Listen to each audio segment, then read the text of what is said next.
VIRginia International Raceway has been a fixture in this part of the world for well over half a century. But we very nearly lost it for pretty much half of that time when it closed in 1974. The future of this 17-corner, 3¼ mile epic race circuit was very much under threat and in doubt.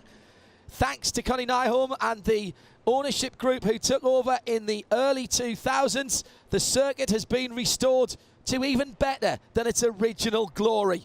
And the IMSA WeatherTech SportsCar Championship this weekend will play out for the Michelin GT Challenge here on this challenging circuit in the VIRginia countryside. Hello everybody, I'm John Hindorf and we're live with Michelin GT Challenge coverage from VIR on IMSA Radio and IMSA TV. Lovely to have your company, whether you're joining us here around the track on 89.9 FM, and thanks to Dave Miller and all of the technical staff here for getting us onto the PA and the track radio all around the world via IMSA TV and IMSA Radio, and a chance to say thank you to all our hard-working technical staff here at the track, up at Charlotte and back in our London main control room, who've had a very, very busy weekend. The Radio Show Limited network making sure that sports car fans right around the world are right up to date with what is going on in this 2-hour and 40-minute challenge. It's Ford and Porsche on the front row, with Richard Westbrook starting the 67 car. Patrick Pilet in the number 911 Porsche, appropriately enough, will start on the outside of the front row. Behind them, BMW, and a great qualifying from John Edwards in the number 24. That's the black BMW from Rahal Letterman Lanigan Racing this weekend. A brand new car for 2018, the M8 GT Le Mans. He's got Antonio Garcia alongside him in the bright yellow Corvette number 3. Antonio Garcia, along with Jan Magnussen, are the twice defending champions of this race, looking to make it 3 in a row here at VIR. Further back, our second class is the GT Daytona cars, and that's led by Lexus. And Yorkshireman Jack Hawksworth in the number 15 car has the Dutchman Jeroen Bleekemolen alongside him in the Mercedes number 33. Behind them, Bill Oberlin, the highly experienced BMW driver, is in the blue and orange number 96 Turner Motorsport BMW, returning to the championship after missing around, having had an argument with gravity for just before our last race a couple of weeks ago. And the second Lexus of Kyle Marcelli, the number 14, is on the outside of the front row, second row, excuse me, Jeremy. Yeah, a couple of potential milestones this weekend. One of them for Bill Oberlin, looking for his 60th win in top-level sports car competition in North America. That would equal the tally of Scott Pruitt. Also, of course, we've seen this for 4 or 5 races now, the Chevy Corvette looking for its 100th win on US soil. Oh yes, very good point that, Jeremy. The 100th win for Corvette Racing came at Lime Rock Park a couple of seasons ago now, and they are up to 107 victories, and so they are going for their 100th here on US soil. A full century of victories, quite a remarkable record for that august squad. Right, Jeremy, are you ready for this? Absolutely. Just for the onboard here, beautiful weather conditions at the moment. It's hot, it's sticky, it's humid out there. There is a threat of some rain later on, but for right now it's dry, and that's what the teams are planning for. Got a very special Grand Marshal to wave the green flag. Over 100 years old and looks better now than he ever has done. You know who it is? I do. He's put on a little bit of weight over the years, perhaps. Do you think so? I think he might have lost a bit since those early years. Maybe so. Trimmed down a little bit. It is Babendum. The Michelin man will be waving the green flag, appropriately enough, for the Michelin GT Challenge. And this circuit is an integral part of Michelin's test and development programme for street and for race tyres. And they've been giving some very lucky race fans the opportunity to sample the new Michelin Pilot Sport tyres on the infield Patriot circuit here this weekend. And the first ever all GT race that IMSA ever held was right here at VIR in 1971, so yet more history here. This is going to be a cracker. And that was won by a mid-engined Porsche, Yes. Hurley Haywood and Peter Gregg with a 9146. And we've got a mid-engined Porsche on the front row here with Patrick Pilet looking to make history repeat. 70 years of Porsche, and it's Porsche, BMW and Corvette right on the front. Bib does the job very well indeed. Great effort in waving that green flag, and straight away the BMW comes round the outside. John Edwards muscling that black Beamer through into second place. Can Pilet hold him off on the inside of turn 1? He's on the wrong side for turn 2, and he will go through. Both BMWs have gone through. Pilet's dropped down to 4th, may go down to 5th. Both of the Corvettes ganging up on him now. So both BMWs have demoted the 911 Porsche, which started on the front row. Very wide entry into the first chicane by the number 4 Chevy Corvette of Tom Milner, who'd made a blistering start from 7th on the grid. That was showing real intent, Jeremy, and our Porsche keys to the race earlier on was track position, and if you're going to make passes, make them decisive, and we saw that right at the drop of the grid. Brilliant start by John Edwards. He was absolutely glued to the tail of the pole sitter Richard Westbrook away from the start. He thought about challenging around the outside, wasn't able to pull it off, but he's up into second place, and Conor Di Filippi following him through. Great start by the BMWs. Tommy Milner, he's gone to the back of the pack here now in GTLM, but it's Tommy from Virginia who has set the fastest lap of the weekend in GTLM. It came not in qualifying because of the rain, but in practice 3 yesterday morning. Richard Westbrook has cleared out. Oh, there's a touch between the Corvette number 3 and it's going off. That's number 4, excuse me. That is Tom Milner. Just clipped the back of the Porsche going in, and it's punctured the tyre, I think, on the Porsche. Yeah, the wheel's gone down. The right rear wheel has gone down. Right wheel tyre has gone down on the Porsche number 912 of Earl Bamber, who'd fought his way through. And an awful start to what's not been a great weekend for the New Zealander. Yeah, he was an innocent victim there, I think. Tommy was pressuring the issue on there on the outside line, going into the left-handed kink.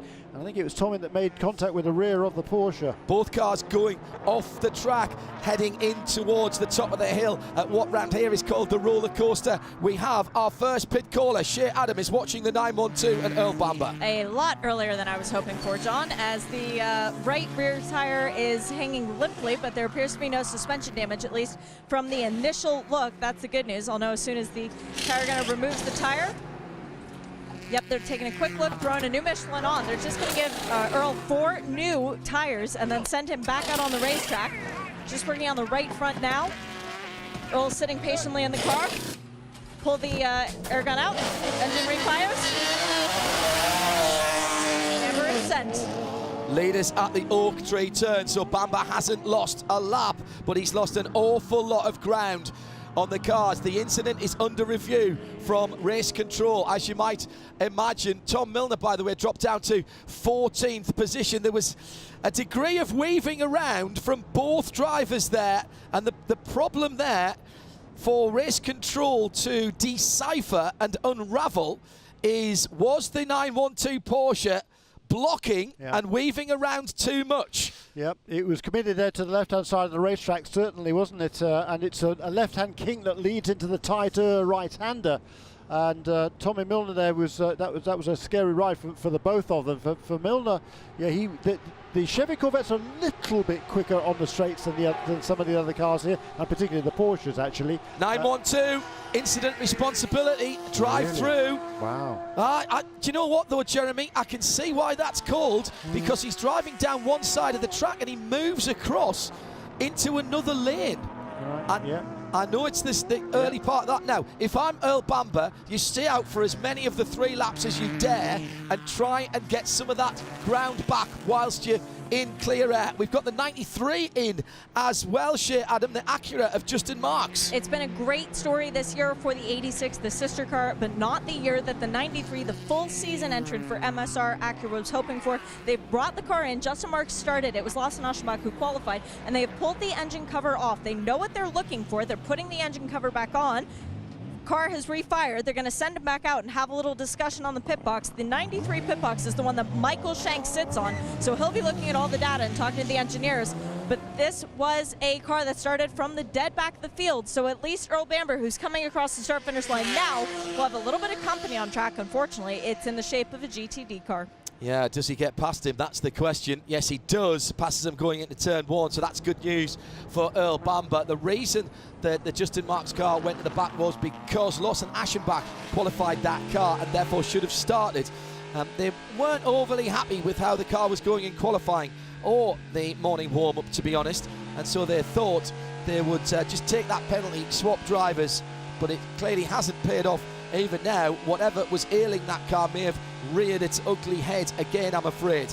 It's IMSA Radio, live from trackside, and what an opening couple of salvos as Corvette and Porsche battle away down towards turn number 1. This time it's Antonio Garcia against Patrick Peeler, who had a nightmare of a start, with Jonathan Edwards and Connor De Filippi getting through. Started in second place and had a decent run to the line with Richard Westbrook from pole position in the 67 Ford, but then got mugged by the two BMWs and almost had to give best as well to the Corvettes. He's held on now to 4th position, but what a start by the two GT Le Mans BMWs.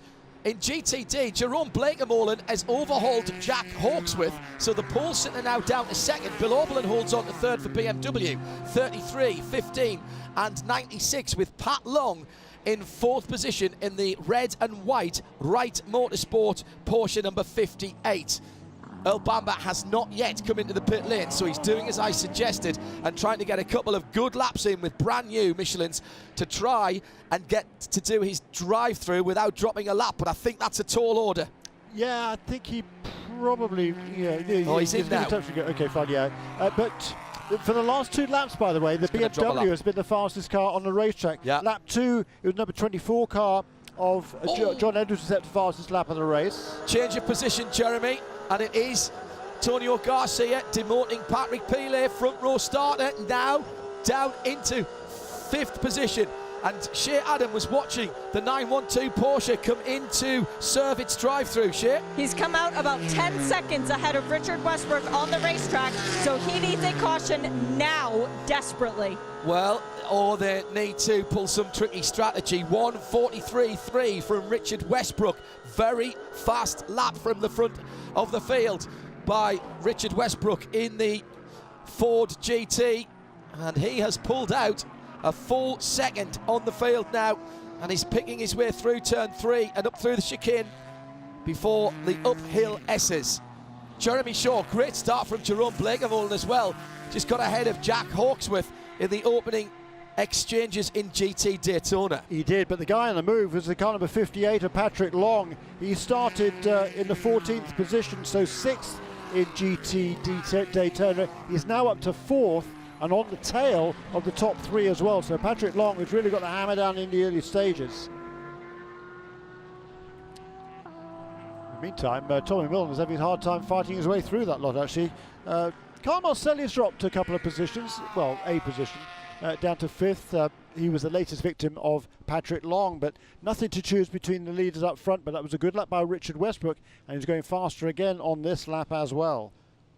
Need to see Earl Bamber's next lap as well to see how quickly he can get across the line and see if he can close down, and he is in isolation at the moment, so he's got clear track ahead of him, which is good because the Porsche is not the fastest car in the straight line, but it is pretty good around the corners, so he will, I think, be able to make up some ground on the field, but he can't certainly match the pace of the straight line pace of the Corvettes and Richard Westbrook in the Ford, possibly not the BMWs either. 1:43.198 on the 5th lap is the quickest for Antonio Garcia in the Chevrolet Corvette. They have made a habit this season, the two Chevy Corvettes, of finding pace in the race and grinding out results as well. That particular team riding high in the championship at the moment, coming into the VIR event in 2nd position, only 4 points away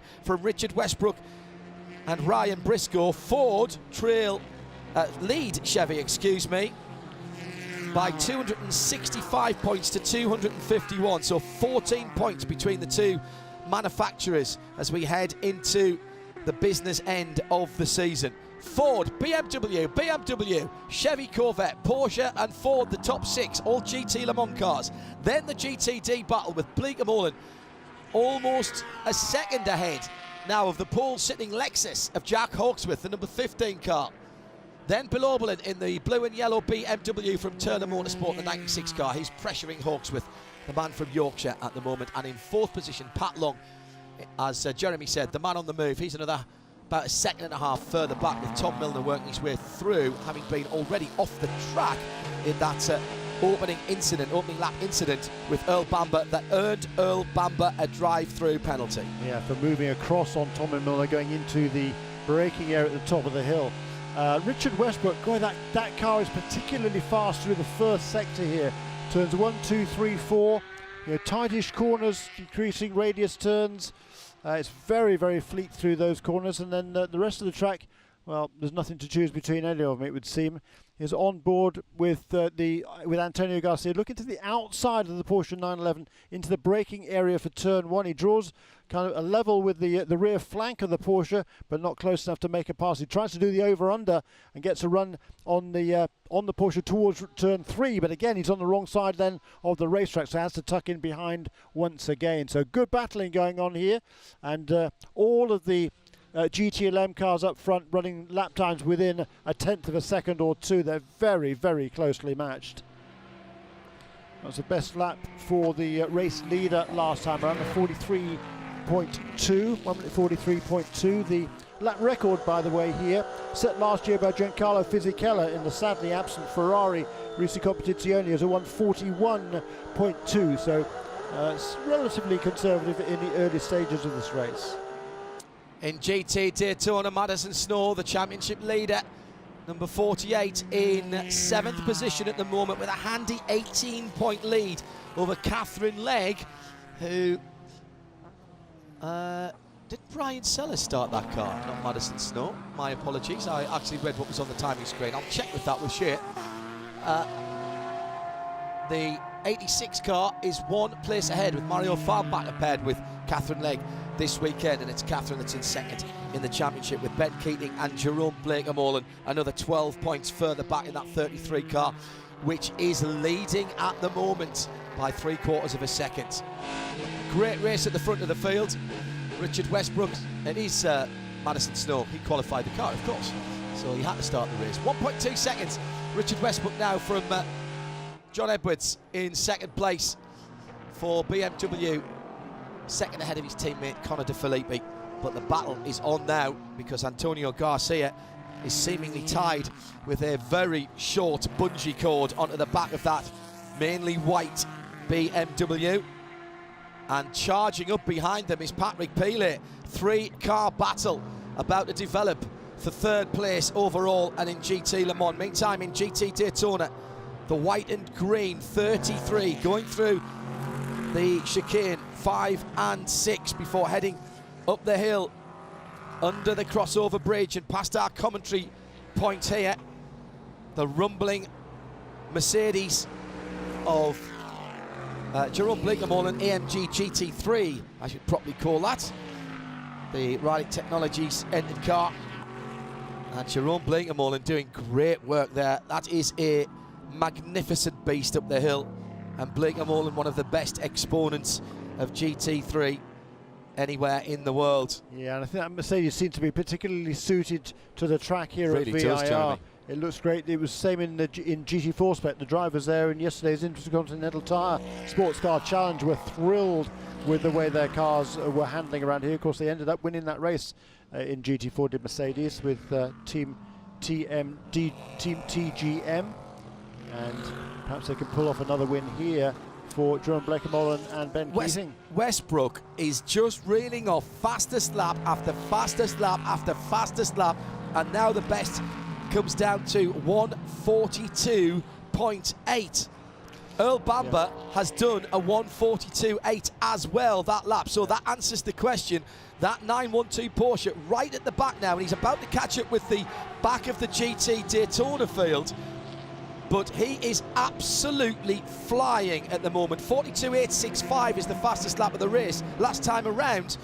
And last time around for Earl Bamber, 42.899. And 42.894 also for Conor De Filippi in the BMW. So there's three different manufacturers there, all turning laps within, you know, milliseconds of each other.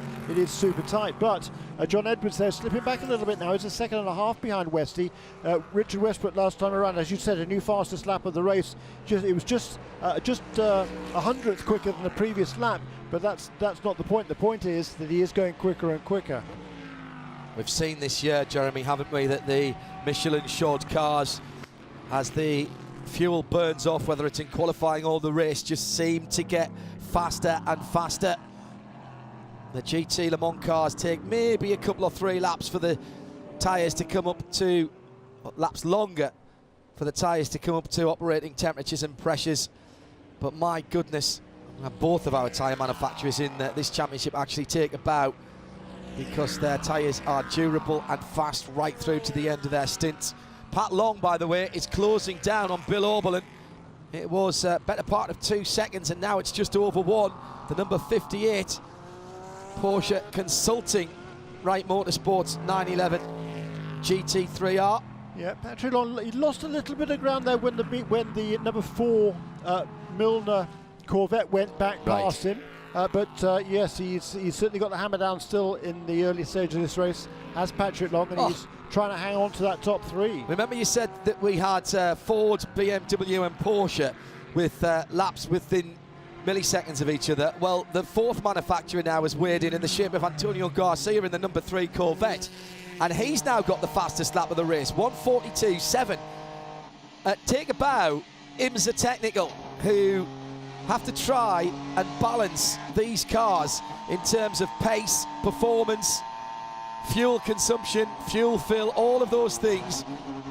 And trust me, they don't do this by sitting around a Ouija board and drawing straws or sticking a finger in the air. This is data driven, and the amount of data that is collected is probably more than put Apollo on the moon from any one of these racing cars. And then the brain power and computing skills of the IMSA technical department put all of that together and come up with what's called a balance of performance. And those 3 words together, sometimes thought of as a little bit of a phrase that should be avoided, but in both GT-LM and GT-D, GT Le Mans and GT Daytona, it has been working exceptionally well for the last couple of seasons, and it just gives us better and better racing. It does, doesn't it? Just brilliant. And as you say that, by the way, Earl Bamber, who's still catching up to the rest of the field, he's just got purple too. A new fastest lap race, 1:42.600 for Earl Bamber. Wow. And that's a new lap record? No, we're still half away. Yes. Still half a second away from that. Yeah, 42.1, wasn't it? Yeah. Yes, I remember you saying that, yeah. So we're getting there. Yeah. Remember, there was a bit of rain overnight here, so the track not totally green, but certainly not as rubbered up as it might be at this part of the weekend.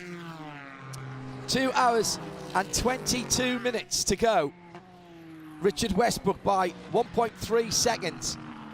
Then the black number 24 BMW in second. The battle is on between De Filippi in the white BMW number 25 and the bright yellow Chevy Corvette. They're at Oak Tree now and having to deal with Justin Marks. Earl Bamber's only about 8 seconds or 9 seconds up the road from the leaders now, and Bamber's got to keep his head down through this traffic. He'll have to take chances. He does not want to go a lap down after having to come into the pits for a right rear Michelin and a drive-through. He's been driving really hard to stay on the lead lap through the top of the hill at the roller coaster. Turn 14, 15, 16, and then down to the hog pen at 17. The battle for 3rd position, De Filippi in the white and M Sport striped BMW, the coupe, the new M8 coupe. Looking at picture, America's sports car right in behind it. The last of the front-engined Corvettes, as we now know. And the last of the front-engined racing Corvettes as well, with the new C8R having been testing recently. We already knew that the street car was going to be a mid-engined car. As far back as the early part of this year, I seem to remember reading in Autocar. And the new street car C8 will rumoured to start with a V6 engine. Did you see what happened on lap 2, Colin De Filippi? All of a sudden he lost a fair bit of ground to his teammates. Traffic, I'm going to say. They were passing Justin Marks. Maybe he just caught him in the wrong place. Caught him going up through the S's and dived up the inside going into Oak Tree, Jeremy. That's what it was. Is what I'd say. Yep. So easy to lose a bit of ground in there because there is only one racing line in various parts of this circuit. Our Porsche keys to the race. If you're going to pass, make it count. React quickly on your tactics and your pit stops, and my goodness, didn't the Porsche GT team have to do that early on with Earl Bamber. And by the way, Patrick Long has caught up again with that leading trio, so it's now the Mercedes, Lexus, BMW and Porsche, Bleekemolen, Hawksworth, Oberlin and Long, or 33, 50, 96 and 58, who are nose to tail in the battle for GTD. Bleekemolen, Hawksworth, Oberlin and Long are a firm of solicitors in Los Angeles, aren't they? They specialise in entertainment contract law, I believe. Certainly experts at it. The experts in entertainment, I'll give you that. Through to complete a lap and down to the first corner. Westbrook just been closed in a little bit that lap around. Not much, a couple of tenths by Edwards in that black and M Sport coloured BMW. Yeah, so it's less than a second. Yes, for the first time in a little while. For the first time in the last half a dozen laps, that's right. Conor De Filippi with a 42.7, he's hauling. And he's closing back in on that lead pair as they go through traffic. He has to mind because he's got Antonio Garcia right up his tailpipes. Yeah, that's right. And Joey Hand, he's also closed up. He'd fallen a couple of seconds back a couple of laps ago, but he's just turned his best lap in car number 66 to close on to that leading battle in GTLM.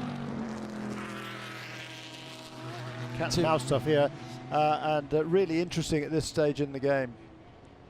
The rise and fall of the 3¼ mile circuit at VIR as the leaders are on the long back straight, which dips and rises a couple of times. Very tricky braking area into the complex at the top of the hill, the roller coaster. You can't see the part of the circuit that you're aiming for, and the car is unloaded just when you want to be braking and getting the most traction from the front wheels and the retardation effect. And it's like falling off the end of the world there. You've got to have that belief that the racetrack hasn't moved since the last time around, which of course it hasn't. But you've got to have that blind faith every time you come round. Get it right, get the braking done, get the car turned in. And that's what Richard Westbrook is doing at the front of the field at the moment. He's just stretched out to a second again. About a second, a little bit more between the top 3 or 4. Now these GT Le Mans cars are very aero dependent, particularly at the front end. That means that, like some Formula cars, if you get too close to the car ahead, it's difficult to follow. You start putting too much energy into the front, in this case Michelin tyres.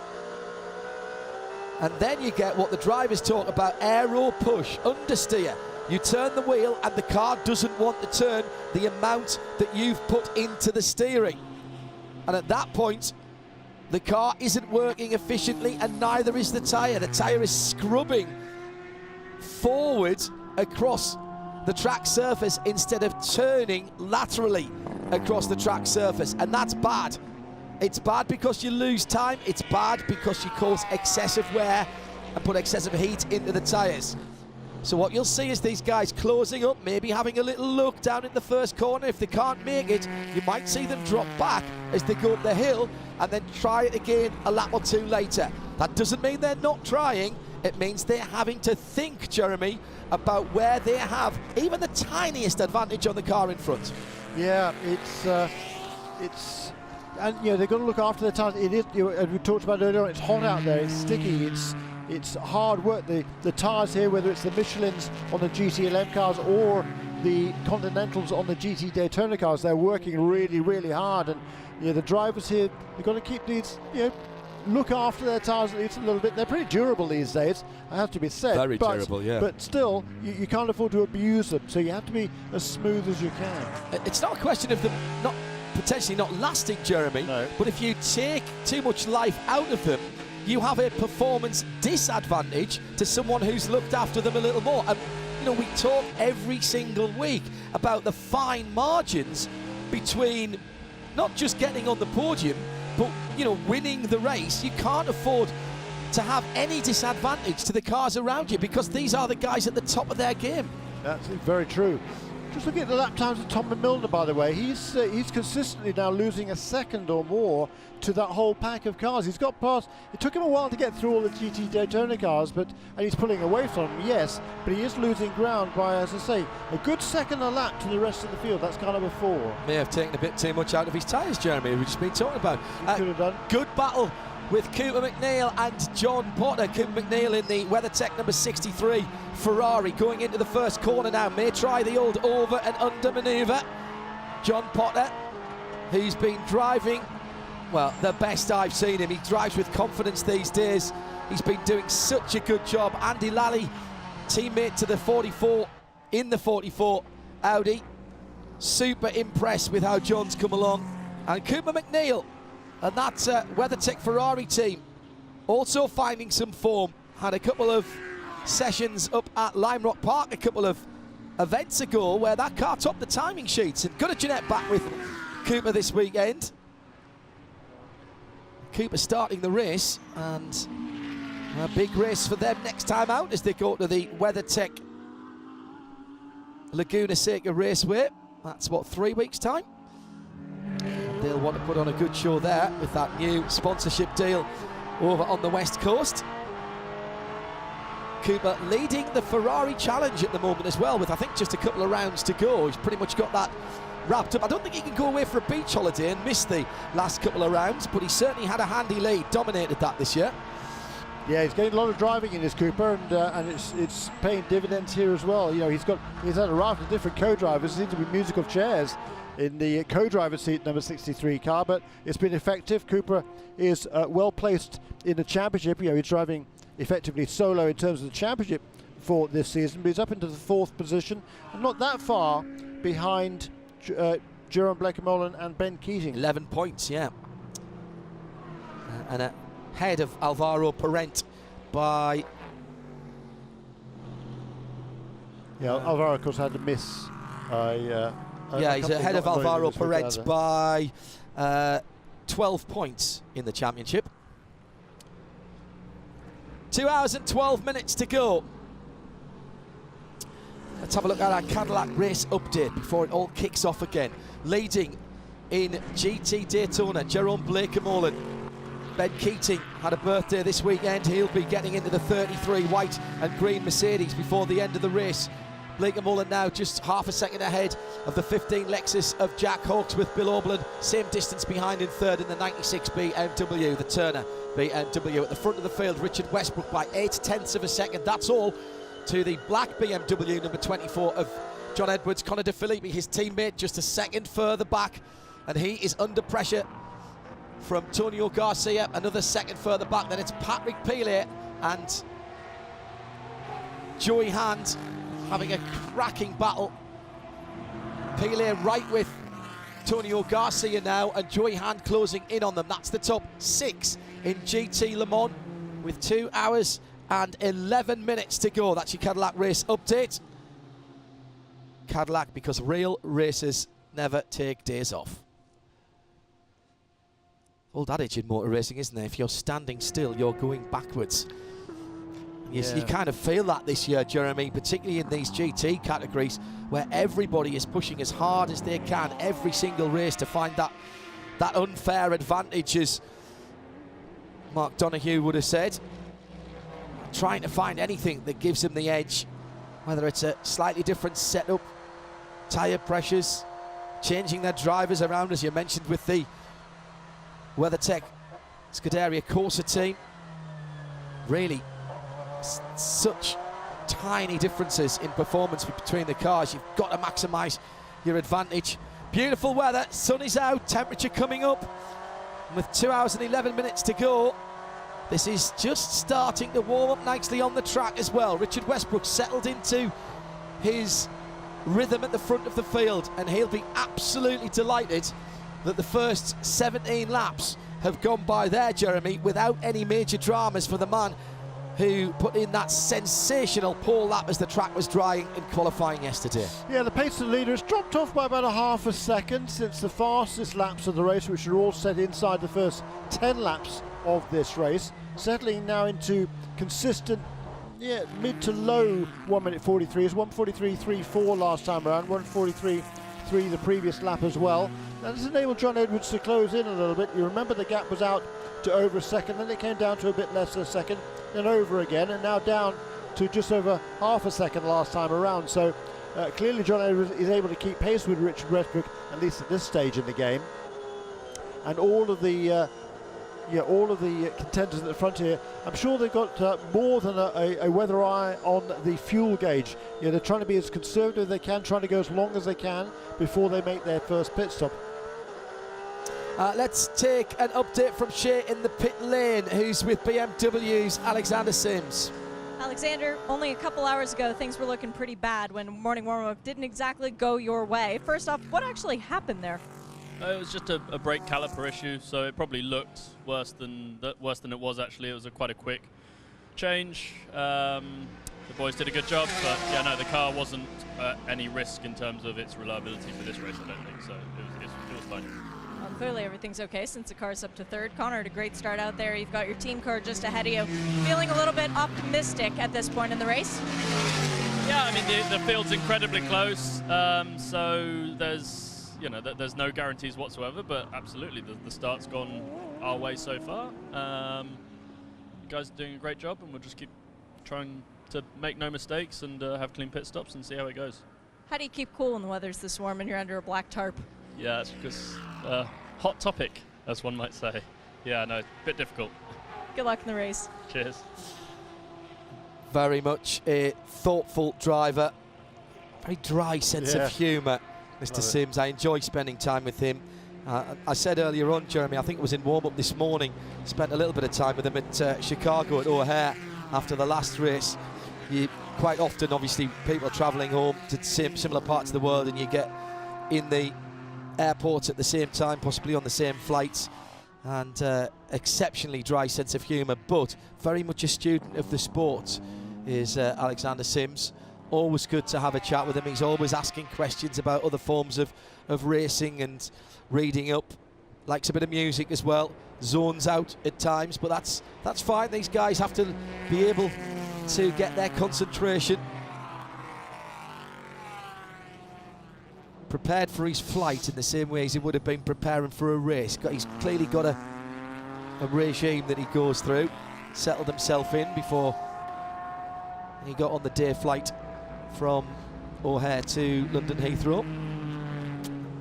Just look at the gaps between the cars in GT Daytona, just stretching out just a little bit. 1.4 seconds of lead now for Bleekemolen over Hawksworth, the Mercedes over the Lexus. Second also back to Bill Oberlin, and Patrick Long, he's close behind, he's within a second, but not absolutely in his wheel tracks like he was before. And that quartet, they've pulled out more than 8 seconds over Carl Marcelli and Mario Farnbacher, who still remain pretty close together. Then a gap back to Madison Snow, a longer gap back to John Potter and Cooper McNeil. In the meantime, behind all that lot, Earl Bamber, he's still circulating just a little bit quicker than the overall race leaders, but really not making any ground on them. He's a long, long way behind. But Tommy Milner is definitely losing ground to the leaders the whole time. Now 31.3 seconds behind the tail end of the group, which is Joey Hand, and that's been going out by about that margin on a regular basis. More than a second that Tommy Milner is losing out. That's curious. Whether he damaged a splitter on the car in the contact. Well, that's a good point. Or damaged something else when he went slithering across the grass. Conceivably, because that is the car that has set the fastest lap of the weekend, and we know how well the Corvettes are suited here to VIR. So I wouldn't have expected him to drop back quite that quickly. Great return to form from the bright red Lexus, the chrome red Lexus, and Jack Hawksworth. Last time we saw that car at a racetrack before coming here. It was looking rather pre-loved. Front end of the car was pretty much gone. Jack had a nasty accident going down the hill to turn 8 through the Hurry Downs area of Road America, and that is fast. Problem with his foot on the brake, couldn't get the car slowed down, head on into the tyre wall, and that car was done for the weekend. But they've, pardon the pun, bounced back from that, and so has Jack. Put the car on pole position.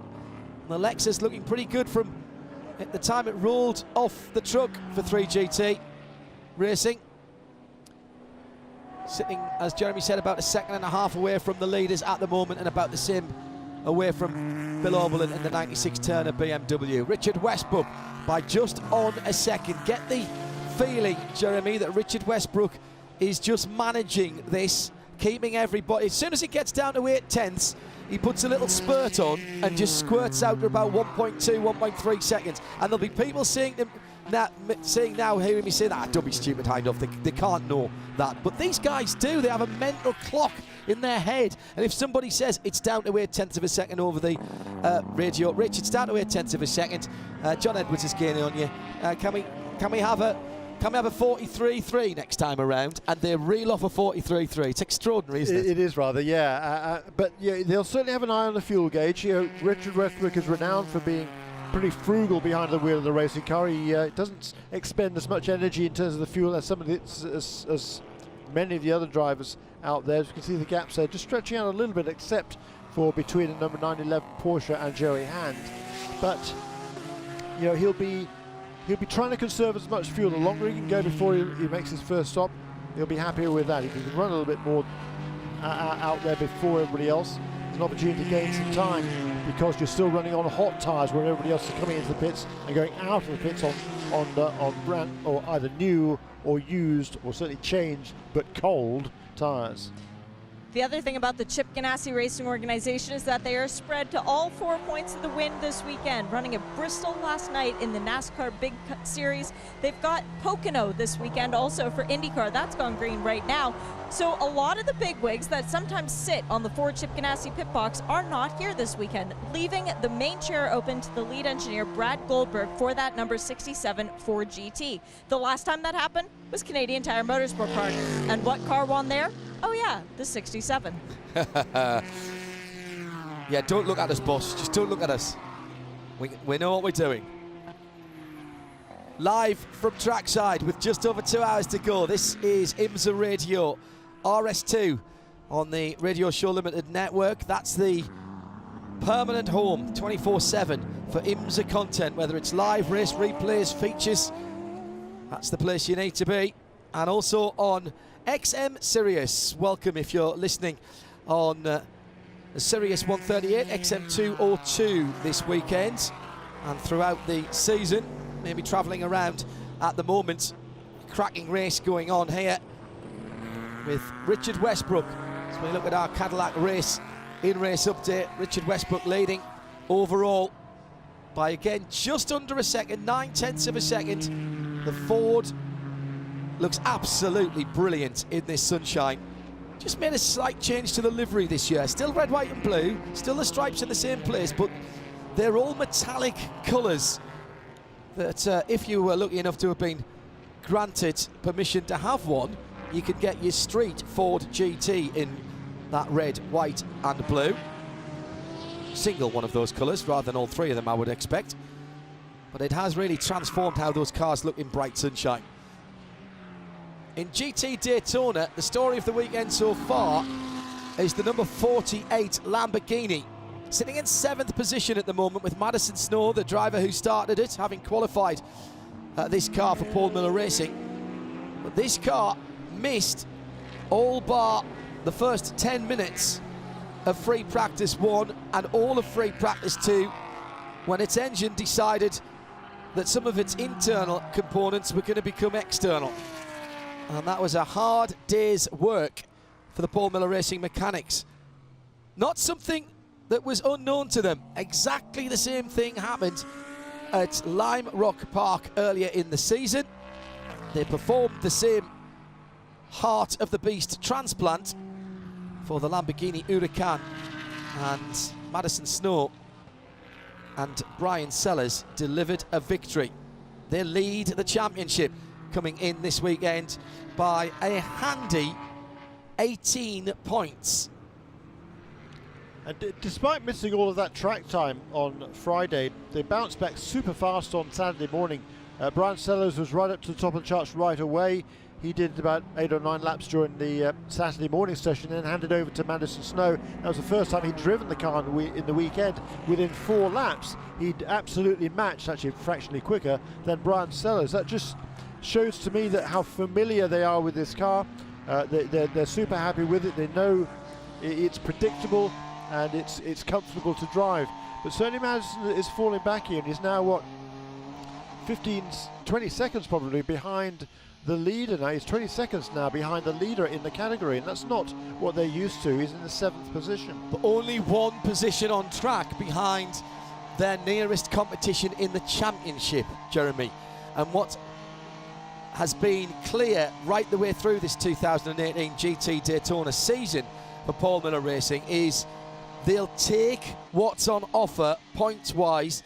If they've got a 5th or a 6th or a 7th place car, and maybe that's what they've got this weekend here, then they'll take those points. And if they can outperform that, great, but they'll do it without risk, because they have got that 18-point championship lead at the moment, and there's no sense in trying to push for a position that'll get you a couple of extra points on the track this weekend and risk a DNF, which might take points away from you. Just under 2 hours to go then. Let's finish off the Cadillac race update in GTD. 1.5 seconds now between the 33 AMG GT3 Mercedes of Jerome Blakemolen and the 15 Lexus of Jack Hawksworth, and the same distance still from Oberlin up to 2nd place. Pat Long has closed into about a second away from the back of the yellow and blue BMW ahead of him. At the front of the field, Richard Westbrook has clear track as he comes across the line now to complete the 24th lap. There goes Jonathan Edwards in 2nd in the BMW number 24. His teammate about another 2nd further back. Antonio Garcia still trying to get on terms there in the Chevrolet number 4, the Chevy Corvette number 4, with Patrick Pilet, who seems to have been sitting in behind that Chevy Corvette by about half a second, well, ever since we started the race, quite frankly.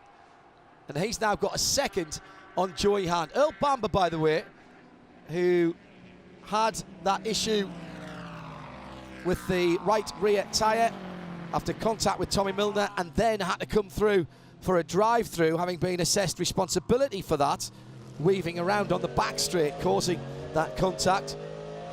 He is 15th overall, just gaining on the back of Madison Snow, our leader in GTD championship terms, and is 1 minute and 7 seconds behind the leader on a 1 minute and 43 lap. Yeah, so he's actually made a little bit of ground on the overall leaders. He's now beginning to work his way through the GTD cars. He got past John Potter and Cooper McNeil on that last lap, or a couple of laps ago now. But he's got a long way to go before they catch him, and without a full course caution here, that'll be very difficult for him to do. Meanwhile, the gap from back to Tommy Milner continues to expand by the rate of about 1.3 seconds a lap. That's been consistent now for well, virtually from the beginning of the race. So Tommy Milner isn't going to be a factor here, or isn't a factor at this stage, but still, there's still just less now than 2 hours remaining in this race. So another 3 or 4 laps will be waiting for the first round of pit stops. See if anything changes then. GT Daytona again. Well, Jack Hawks was just close to within a second on that last lap. He'd fallen as much as a 1.5 seconds or almost 2 seconds behind Jerome Blakemolen, but he's chiseled away at that. His last lap was about 0.5 seconds quicker, so he's now within a second again. But then the gaps between the rest of the cars there. Carl Marcelli is falling fairway back in 4th position. He's now a full 10 seconds behind Patrick Long. But none of the GTD cars running in nose to tail formation as they had been. I think we're not that far away from GT Le Mans pit stops, because Richard Westbrook is starting to push again now. He's just gone through the GT Daytona traffic, the back end of the GT Daytona field, into the middle part of the top 10 now, and he's pushing hard. You could see a slight difference in the body language in that Ford number 67 as he went up through the S's last time around, and Richard perhaps just using a little more curb than he was before. And now, of course, John Edwards and Conor De Filippi, Antonio Garcia and Patrick Pilet and Joey Hand have all got to do the same thing. The top 6 are only within 5 seconds of each other in GT Le Mans. Then there's a bit of a gap to Tom Milner, who's recovering from that early skirmish with Earl Bamber, who's 90 seconds now behind the leader. So a little bit more than I thought, actually. My arithmetic was rubbish earlier on as I was trying to add that up on 2 different parts of the timing screen. So 91 seconds, Earl Bamber behind our leader on a 1 minute and 44 second lap. So that leaves him some 13 seconds ahead of the leader. So 13 seconds away from being lapped, if you prefer to look at it that way. John Potter doing a great job as ever. He'll hand over to Andy Lally. The Magnus Racing Audi still scrapping with Cooper McNeil. And Cooper McNeil still following in the wheel tracks of that grey and green Audi, heading up the beautiful, flowing, challenging S's. Dab on the brakes at turn 8. Just slow the car down. Get it over the down on the suspension as you go over the rise. There's been a coming together between the number 93 Acura of Justin Marks and the number 15 of Jack Hawksworth. It's been reviewed. No further action required. Racing incident. Then, in that case, that must have been when Jack Hawksworth was he putting a lap on that car? Yeah, must have been. We are inside the drive time for those who have such things. So Shea Adam, does that mean we're starting to see some drivers limbering up on the pit wall? It's a good clue this weekend because they don't want to be hanging around in the heat, so they'll only come out when they're a couple of laps away from being needed. And the advantage goes to the ones who have a view of the porta potties, because there's always a line at those right before the driver's stints get going. So tactics there as well in terms of pit stops. Got to be careful how I say that. Exactly. You've got to make multiple pit stops on a racing occasion. But the first car to come in and make a driver change is Andy Lally, taking over the 44 Magnus Racing Audi. He's installing himself behind the wheel of that car, and we talked to him on the grid a bit earlier on. He was so excited to get going out here today. Now a lot more pit boards are starting to wave, John. The seal has been broken, and more cars will be coming in as Andy gets heat into his Contis with a nice little bit of white smoke. The Turner guys are also up on the wall for the number 96. Robbie Foley will not be getting into that. This will be fuel and tires only for Bill Oberlin. But for the car that won the last time out, the number 58 Wright Motorsport Porsche, they're going to take out Pat Long, let him cool down a little bit, put him in a room for 5 minutes, because that seemed to work the other day, and then unleash him after Christina Nielsen, who will be taking over now, gets her drive time done. Thank you, Shea. Like that a lot. Nice analogy.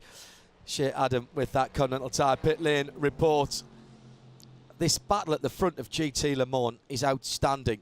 I know they're not side by side, wheel to wheel, door handle to door handle, but they might as well be, Jeremy, because they are trading less than tenths of seconds at the top of the field. The top 6, 43.4, 43.3, 43.3, 43.5, 43.1. That's not their best laps, that's their last laps, and the lap before that, and the lap before that, and the lap before that. They've all been within a tenth or so of each other for the last half dozen laps or more. Even fighting through traffic. Magnificent stuff. Fabulous pit stop from Turner and that BMW. Bill Oberlin now out of that car. Andy Lally installed in the 44. So those guys now, well, they won't be able to go to the end from here, so they will need another pit stop, of course. Driver change, 4 tyres. And Oberlin stayed in that car. I was right, okay. So haven't yet seen Robbie Foley in that machine. Andy Lally did get into the 44 car. An hour and 50 minutes to go, so it's 110 minutes. So you'd expect them then to come in with about 55 minutes to go. And that would kind of work, wouldn't it, for one more stop for the GTDs? Yep. A couple of laps probably before we see GTLM cars onto pit lane, and that's exactly why Richard Westbrook is trying to stretch out a little bit of a lead. But here's some battling here as the GTLM cars work their way through some traffic here. This is some tight moments at the top of the hill down through the roller coaster, and number 86 car there, Mario Farnbacher, well, finally there he gives a little bit of room there for one of the BMWs, but he has no option but to turn in there on the Corvette. Yeah, and that is really, really scary moment for even a experienced driver like Farnbacher, as Richard Westbrook is on pit lane. So the first to come in, and that's unusual for Westies. Normally gets good fuel mileage, Adam. And the other big thing that means is John Edwards leads in the BMW. The 67 will be doing a driver change. It is Ryan Briscoe getting in, Richard Westbrook getting out. They might be doing 2 driver changes for this race, 4 Michelins and fuel. The number 86 Meyer Shank Racing Acura is also in. Catherine Legg getting in, and Mario Farnbacher has jumped out. They're doing 4 tires and fuel for the car that comes into the race second in the championship. And almost every GTD team up on the wall waiting for their cars to come in, as there is a wheel nut rolling across the pit lane. That would have come off the 86 Acura. The Ford is still in the pit lane. They're checking the rear of the car, and Westy is sent. Briscoe, excuse me. I was going to say, right, okay, that's all right. I was going to check that. So Ryan, it's hot in the pit lane. Adam giving us that news. So the first car in then, the Chip Ganassi GT67 pole sitting car, which has led since the drop of the green flag. Westbrook out, Ryan Briscoe into that car. John Edwards leads Connor De Filippi, BMW from BMW. And the GTD leading AMG GT3 comes in. Jerome Blakemolen gives up that lead, and the pole sitting Lexus goes through to lead that particular race. And Shea Adam has this Continental Tire pit lane update. Jerome not only giving up the lead, but giving up the seat, because Ben Keating, birthday boy yesterday, is taking over the reins of the mighty Mercedes. They are changing all 4 Contis and giving Ben a lot of space to play with. The GTLM leader has come in the meanwhile. John Edwards in that black number 24 BMW will be getting out, as indeed he now has. Jesse Krohn taking his turn behind the wheel of the car. They came in with the bright number 1 on the side of the door, and the number 58, the Wright Motorsport Porsche, also in the pit lane. Christina Nielsen has already gotten into that car. Patrick Long out, and they are doing fuel and tires, as everything looks good on the pit stops for both the 24 and the number 33. The Mercedes leaves, and the 24 BMW still up on its air jacks, waiting as a windshield tear-up comes off, just waiting on fuel for that machine, as now one of the world's best driving machines, as a BMW frequently is, takes its leave of the pit box, and the sister car should be coming in the not too distant future. But now, Alan correct in saying that the other BMW, John, is our leader, the number 25. That is correct, Shea. Hey! That's the white car that's taken over from the black car. It's the best way to remember that. Antonio Garcia then and Corvette are just a second away from the lead. Now these stops, this early stop from the Fords, that's interesting to me. The 67 car, Jeremy, came on lap 30, and the 67's back in. The 67 is back in, and that looks to me as though that's a penalty. Shea Adam. It's gone behind the wall, John. Oh, this no. is drama for our championship leaders. It came back down the pit lane, nearly collided with the 63, the Scuderia Corse Ferrari, as it was sent from its pit box right as the 67 was coming. It's going back to the garage. It's that not. would be... Shea hasn't got there. It's been stopped by its crew the moment it turned right. The right-hand door has come up, and it's not going any further. I think it's been shut off. Yeah, it's been shut off, and the back, the engine. Sensor, it's reading 0, so it's not like it's forward. Pressure sensor reading 0 on something. Wow. Can clearly hear that from the team. The engine covers come off, and the IMSA officials have asked to have that car pushed out of the exit part of the pit area, which is reasonable. They were trying to get a quick fix on it there, Jeremy, I think, and roll it back round. massively significant for the championship, of course. It's incredible how for the Ford team, the Ford Chip Ganassi team, one of the cars has a great weekend, the other one has a horrible weekend, and it's just been alternating each of the last 5 races. It's a sine wave, an inverse sine wave of performance for the 66 and 67. I'll tell you what, Jeremy. It's a mechanical, it's the spring pushing on the clutch. Let's have a listen. It's reading 0 pressure, so If it's you not push like the there's a clutch bunch down of and pressure it holding releases. the clutch, you know. Doesn't have Right, it's a clutch issue. It's a clutch and gearbox issue. Nuts are coming off or something like that that doesn't have enough driving force. The whole thing you do is limp And around they the think car it's a just mechanical issue rather than a hydraulic issue. That's done. That's done for the day, Jeremy. Shea Adam, whilst that's going on, give us an update of who's been in with this Continental Tire pit lane report. Both of the Lexuses, as Jeremy would say, have come into the pit lane. The 14 has had a driver change, and it is now Dominic Baumann behind the wheel of that. And David Hennemeyer Hansen has taken over from Jack Hawksworth in the 15 red Lexus. We also had the 48 Paul Miller Racing Lamborghini that leads the GTD Championship come in for their pit stop. Madison Snow out, Brian Sellers in. 4 tires and fuel for all of those cars. And the 25 BMW now has Alexander Sims behind the wheel as we have a Ford and a Corvette in the pits. It is Jan Magnussen taking over for Antonio Garcia in the 3 Corvette.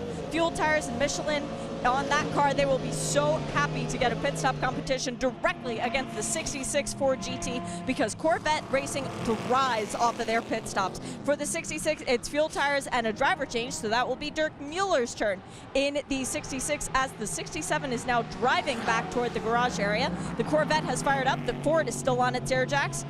Waiting, it's a battle. Whose refueling rig is going to come out first? It's a Ford. The Ford gets less fuel, but the Corvette is right on its tail. Shea Adam with that update from the pit lane drama then in the last few minutes as the championship leader and the race leader and pole sitter is behind the wall with what looks to be a race-ending issue, clutch problem, transmission problem, but it sounded as if it was mechanical. They were worried about the clutch either being completely broken or clutch bolts coming loose. Whatever it is, it requires the engine, that EcoBoost engine, to come out, and that's not something they're going to be able to do within the 1 hour 43 minutes. So the day is done. That car will finish in 8th position. Now that is a huge blow to their championship hopes. In the meantime, Patrick Pilet finally becomes the last of the leaders to pit in the Porsche number 911. So we saw the 20-foot number 24 Milner's car. not been in either. That's true. That's the car that's been running quite a long way behind everybody else. Yeah. And running, that's the only car that hasn't yet pitted now. And I presume they splashed Bamber when he got the new tyre at lap 4. Shea Adam is down at the Porsche GT team. Well, they splashed Bamber and gave him 4 new tires when Correct. he came in for that. So yes, it was a complete pit stop. It was Nick Tandy taking over from Patrick Pilet. The car just moved. It engaged in gear and stalled before the fuel nozzle had been pulled out. That might be a penalty for the number 911 Porsche, but it didn't move very far. It didn't clear its pit box, so it might be the same case as what happened with the 4 Corvette at one time, but that was moving because of gravity. And speaking of the number 4 Corvette, that car is in. Miller bringing his slightly battle-torn number 4 Corvette. There's damage to the left front of the car, and I'm sure there's more on the right as well. Oliver Gavin taking over, and again, the driver assistant changer had Ollie by a leash because holding onto the helmet plug as he runs around the car to get in. They are doing 4 tires and fuel for the number 4 Corvette as well. I love that mental picture of Ollie Gavin on a leash. That's great. Love it to bits. And then they literally unleash him then when they put him in the car. And go on, Jeremy. no, well, after the pit stop said, yes, well, we'll have to just wait and see where Tandy comes out. Jeremy, big damage, on the left front of that Corvette from where the Bamber It was quite a hit, Milner. wasn't it? It was a much bigger hit than we thought. There's a chunk of Corvette bodywork that's hanging loose there. Surprised they didn't pull that off, actually, to stop it becoming a bigger problem later on. Yeah, it's pretty stout, that carbon fibre on the front of that car, but Looking back at the GT Daytona cars, we're watching David Heinemeier Hansen aboard car number 15, but 12 seconds up the road after that first round of pit stops, remarkably, is number 96 BMW with Bill Oberlin at the wheel. That's fantastic, a fantastic pit stop for the Turner Motorsport team. And remember, they didn't change the driver. So, I mean, it's fuel dependent, but they clearly put as much fuel in as they felt they needed. Wonder if they short fueled it. I'm not sure what the point of that would be, but it was a new set of tyres and a tank of fuel. Now, that should be exactly the same time as everybody else, but my goodness, they did it quickly. Yeah, well, and the point about that is David Heinemeier Hansen and Ben Keating, the AMs of the Pro-Am pairings have taken over from their pros that started each of those cars. Jack Hawksworth and Jerome Bleckenmolen in turn. So Bill Oberlin, who's sharing that to number 96 BMW with Robbie Foley, who's been very quick this weekend, by the way. Bill, we talked about it at the top of the show, track position really, really important. So Bill Oberlin is going to put the hammer down, trying to pull away, hand over that car to Robbie Foley in the lead, and then we'll see what Robbie can do. To everybody else, chase him down. Yeah, absolutely right, and then try and get past him. Yes. And as I say, Robbie's been fast. He's been virtually matched to Bill in terms of lap times this weekend. It's been a really, really good weekend for Robbie Foley. After the pit stops are all done, which they are now, let's give you a Cadillac race update with an hour and 40 minutes to go. So we've had an hour of racing here at VIR. And by the way, Nick Tandy did get out of in the lead. Yes, that was going to be my point on the Cadillac race update. And that is exactly why they stayed out longer than everybody else. The 24 car and number 67, they were well, 67 was had a problem. Number 24 car was the first car to come onto the pit lane, effectively, of the leading group. Yeah. And then followed a couple of laps later by the other guys. So here's the Cadillac in-race update. Nick Tandy by almost 2 seconds in the number 911 Porsche from Jesse Kron in the 24, the black BMW. And off goes the 25 car. That's going to be problems. Oh, it's hit David Heinemeier Hansen coming down the hill to the final corner. The 25 BMW with Alexander Sims on board lost it under braking and T-boned the 3 GT car. Now, what happened to the BM? Here it comes. Heinemeier Hansen's going to try and get into the pit lane. He's going to have to wait until everybody gets by, and he does, and dives straight into the pit lane. It's a bit dodgy. He's going to get well, finger wagging for that. Or does he drive round with a broken car? Well, exactly. You get at least not his fault he was out there, Jeremy. Absolutely right. And he did. He was clearly watching and pay attention there before he pulled across there. Yeah. But there is a commitment line there which you're supposed to. No, that was my point. Yes. He did exactly the right thing there. You're absolutely correct. Well, don't know what happened there to Sims. We'll go back to the Cadillac race update in a moment. Looks like he lost it at the middle part of the hill and came down the grass where there's no grip for the Michelin tyres. And David Heinemeier Hansen was the unwitting part of that accident. Would never have known what hit him, coming from the right-hand side of the car while he was sitting on the left. Oh, it was a mistake right at the top of the hill before he even turned in. He was side by side with the 66 Ford. They were battling for position. So that was the 66 Ford and the BMW for third place. And just got the right-hand side Michelin's slightly onto the grass and then couldn't turn back in again. And poor David Heinemeier Hansen would not have known what was coming. No. And a masterful piece of avoidance by Jan Magnussen in the number 3 Corvette who was coming down the hill. Now, the incident is, I mean, is that avoidable contact, or is that, I don't know. You would say 50 and 25 under review. Well, I mean, the 15 didn't do anything wrong, that's for sure, obviously, because he was just T-boned. Number 25 car, 25 car was the culprit there. He was on the outside line and trying to go around the outside of the left-hand kick. That wasn't going to work, I don't think. So. The Ford had a big wiggle going into 15. And then, was there a touch then between the Ford and the BMW that put the BMW offline? I don't think so. Yeah, I think that probably should say maybe 66. 66 and 25. Yeah, go back and have a look at that from other angles. But, I mean, certainly the impact for David Heinemeier Hansen, who now has got a right rear puncture, So did David drive straight through there, through the pit lane? So he must have, well, did he expect it was going to be a full course yellow, or did they wave him through? But he's now got a flat right rear from the impact. That was where he was hit by the 25 BMW, which has come out of that remarkably unscathed. Just a bit of scuffage on the left front wheel arch, the fender there. And that is under review, that impact between the 15 and the 25.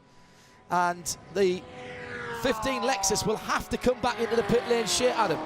He does this, just that, John, and as a bit of irony, drives through a bunch of grass and dirt that he has left at the pit entrance from when he came clear across the track into the pit lane, as was specifically described by race control in the meeting. Do not do that, but they have changed all 4 Continentals, no fuel added, and David Hennemeyer Hansen, in a big haze of smoke, goes back out of the pits. Can only imagine he is very disappointed, Hindhaugh says diplomatically. He's had no luck at all, for goodness sake, this season. I mean, didn't even get to start last time out because Jack Hawksworth had the problem. And it's just, crazy misfortune. Golly.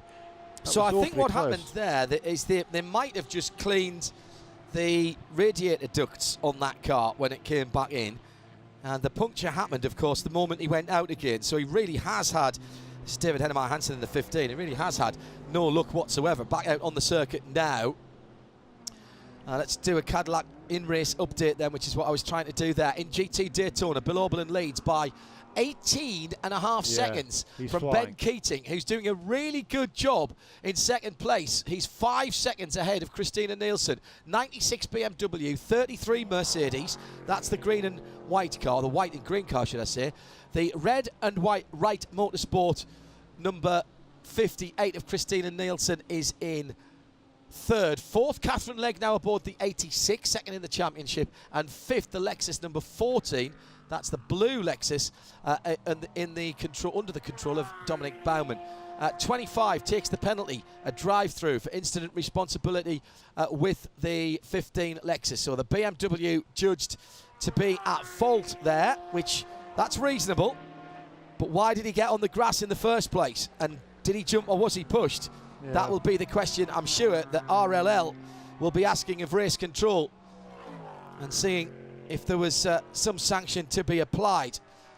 Not our job to decide that. We'll leave that to greater minds than ours. Our Cadillac race update continues with Nick Tandy leading now by 2 seconds.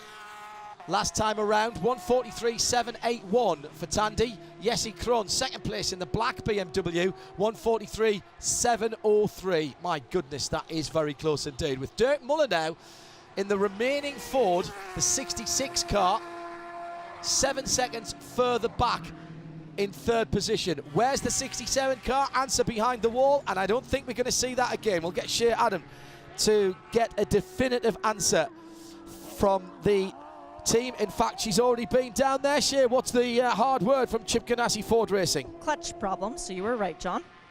Well, that in fairness, that was only what I overheard the team guys saying from our colleagues at TV who had their camera right in there, which was brilliant. They were looking at the clutch cylinder.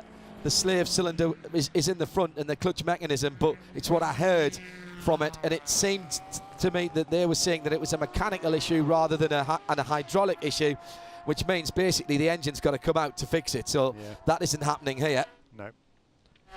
No. Crew will look for Westy and Briscoe. Absolutely right. What's interesting though is how the gaps that have evolved amongst the leaders now. I mean, after that round of pit stops, the 911 car went from 5th position to 1st, primarily as a result of the fact, I mean, really a couple of good laps while everybody else was in the pit lane by Patrick Pilet. Then Nick Tandy, a really good outlap. The first two seemed to be, well, actually just pulled away a little bit from Jesse Krohn the last couple of laps. It was 1.5 seconds, now out to 2.5 seconds. Joey Hand, who'd been within a second or so of the 911 Porsche before the round of pit stops, came in only 1 lap before the 911 car. He's now a full, basically 10 seconds. Dirk Müller has taken over the 66 car. He's basically 10 seconds behind the Porsche. So the Porsche made a huge gain on everybody else during that round of pit stops. Number 3 Corvette, that also fell stayed out the behind. longest, of course, didn't it? Yeah, that and the Corvette but stayed out the longest. Number 3 and number 66, those 3 cars, the 3, 911 and 66, have been basically nose to tail. The 3 and the 66 came in on the same lap. They have switched positions, and there's 4 seconds now of an advantage for the Ford over the Chevrolet. The 911 came in 1 lap later, but is a full 10 seconds down the road. Very curious, that. Yeah, very good. Well, whatever they did right. Yeah. Great stuff from the number 911 crew and Nick Tandy. You cannot give Nick Tandy any kind of invitation and advantage, and he'll make the most of this, having taken over the car from Patrick Pilet. Screams down the front straight here. Tandy, who has been very gracious this year. They haven't had great luck either. They've had a fast car at times. Both of those Porsches have been, but it hasn't really translated into results. They won Sebring 12 hours and the Nürburgring 24, so those 2 big races in the pocket.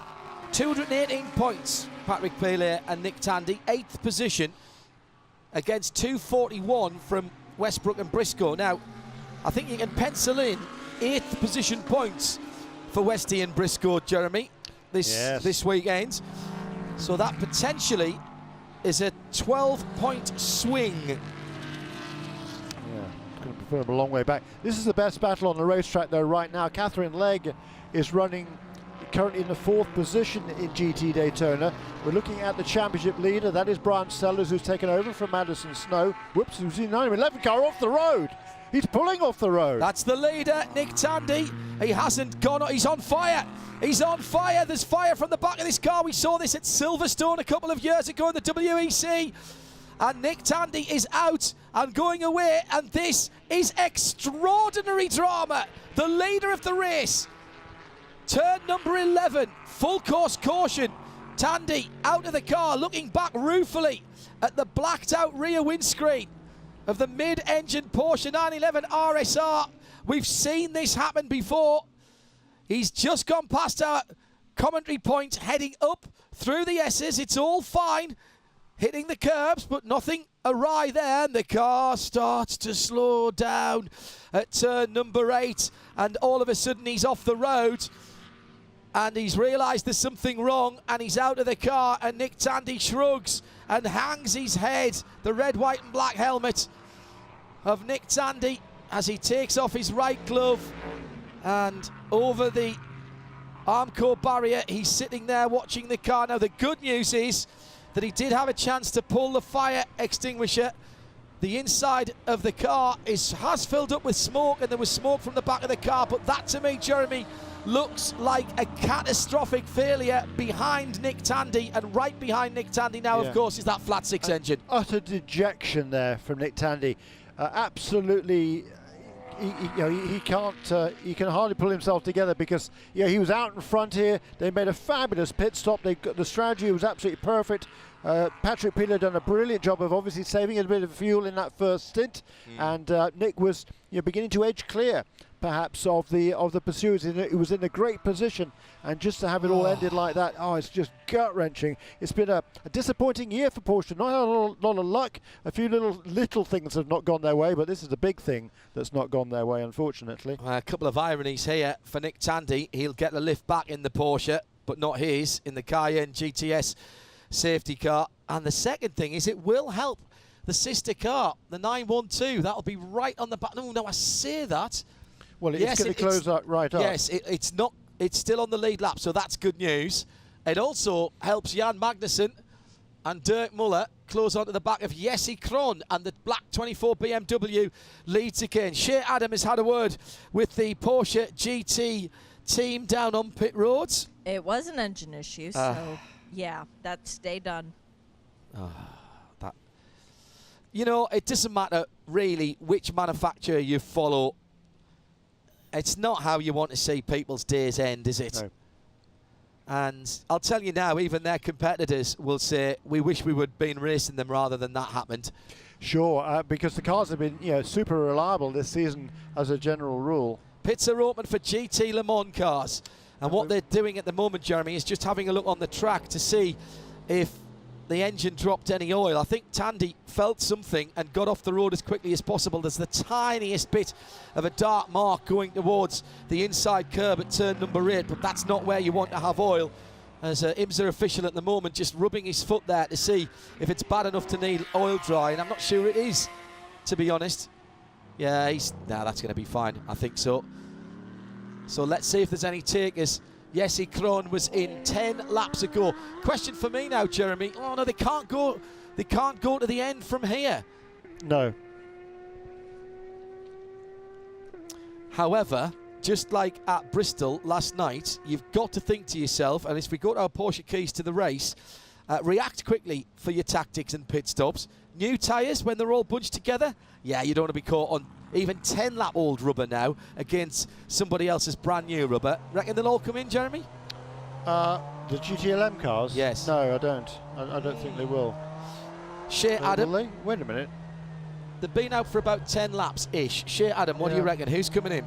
3 and 4 Corvette, both up on the wall for both of those crews. 66 Ford up on the wall, 912 up on the wall, as is 25 BMW, but the 24, the black one, stays out. That's the leader. That's the leader. So the leader stays out. Everybody else behind will have fresh Michelins. It was 10 sets allotted for this weekend. Now the question's going to be, the 66 was the first car into the pit lane. Who is the first car out? The 25 BMW not taking new tires. Really? The 3 Corvette not taking new tires. The 4 Corvette not taking new tires. But the 66 Ford is the 912 Porsche also not doing new tires. 912 rolls from its box. It is second off the pit lane to the number 3 Corvette. So it is Jan Magnussen who leads it off. Then we have Lawrence Vantor, the number 912, the 66 of Dirk Mueller, the 4 of Oliver Gavin, and then the 25 of Alexander Sims. And of course, that is second down to 6th position that Shea's just said there, because the GTD cars will get moved out of the way if they don't come in. Bill Oberlin leading at GT Daytona, and his lead has disappeared. Ben Keating now is in 2nd position, and they are line astern. Then it's Christina Nielsen in GT Daytona, the 58 Porsche in 3rd. Then it's Catherine Legg. Then it's Dominic Baumann for Lexus. Then it's Brian Sellers. And all of those cars are line astern with Andy Lally, the next car up. In fact, the top 8 are all GTD, all the top 8 GTD cars are sitting right behind each other on the lead lap. Yeah. So if they decide to come in, it will be a battle of the pit crews. Yes, that's right. Before that was Bill Oberlin was pulling away. Yes, he was. From number 33 car Ben Keating, who was also pulling away from Christina Nielsen. And then there was a bit of a gap back to Catherine Legg, and she had a trainer car. She had the number 14, 48 and 44 all closed up right behind her. That was a really good battle that was developing. So this has enabled Gunnar Jeanette to haul up onto that group for when we get ready for the restart. Massive development in the championship here. Shea Adam. That's the sound of a Ford GT, and it is not the 66, it's the 67. Wow. As the crew, with a phenomenal effort, riding on the golf cart. They look a bit tired and haggard, having worked in this very, very warm Virginia sun. They got their car back out on track, and of course now, if they can make up a few laps, they can jump up to 7th in points for the weekend. 10 laps they have to make up to relegate the number 911. Well, I was, hand up, I was too early, counting that one out. And the Chip Ganassi team have worked miracles. Who knows if that car will get to the finish? Have they just jerry-rigged it to get it the 10 laps? Yeah, that's the thing. If you get 10 laps, it's one championship point, and it's as close as it is. Yeah. Every point counts. Absolutely, absolutely, Jeremy.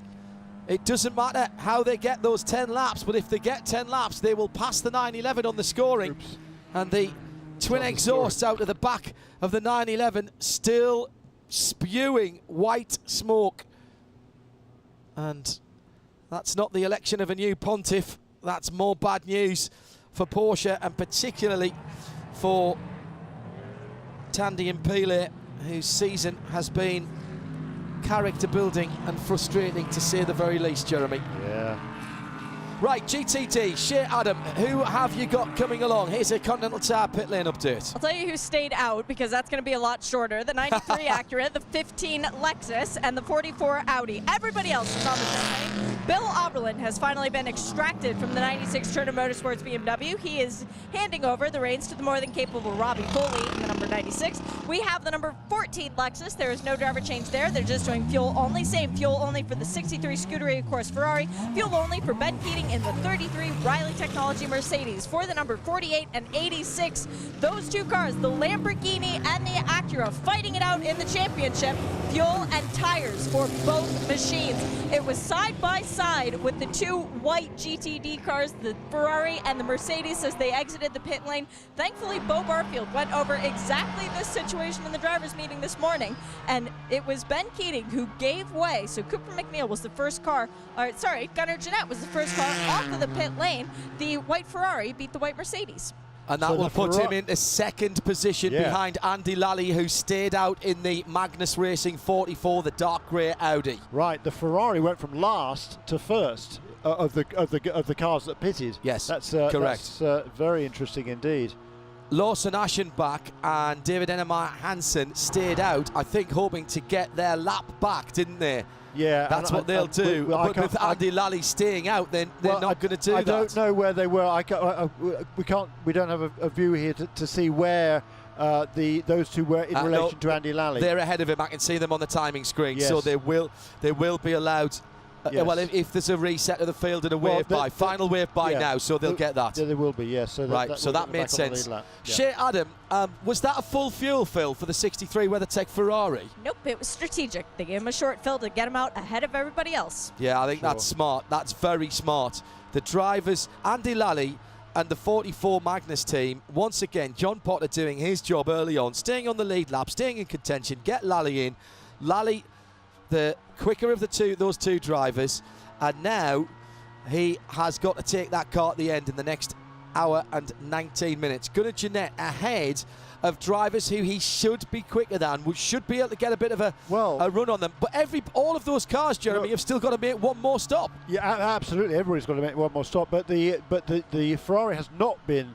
It's actually been at the back of the pack for pretty much all weekend long. So this is going to give Andy Lally an opportunity perhaps to pull away here from the whole field. And again, that track position is important. Gunnar Jeanette has the track position on the rest of the field, and he's got a couple of AM drivers behind him, Ben Keating and Christina Nielsen. Then Dominic Baumann, the championship leader Brian Sellers, who's got ahead of Catherine Legg during that round of pit stops. So Catherine's the loser there, but the biggest loser, of course, is number 96 BMW. That went from first in class to last. We've had a complete switch around there. What was last is now first. Gunnar Jeanette in the WeatherTech Ferrari, and what was first, the Turner Motorsport BMW, is now last of those cars on the lead lap. Yeah, who pitted, yeah. Let's give you the Cadillac race update then and put that all in perspective. In GT Le Mans, it's the BMW, the black BMW number 24, Jesse Krohn, behind the wheel of that car, leads from Jan Magnussen, newly installed into the number 3 Chevy Corvette. Jan Magnussen in second place, looking for 3 in a row here. You can almost play the Jaws music right now. Are you just getting that feeling? Third position, Lawrence Vantour.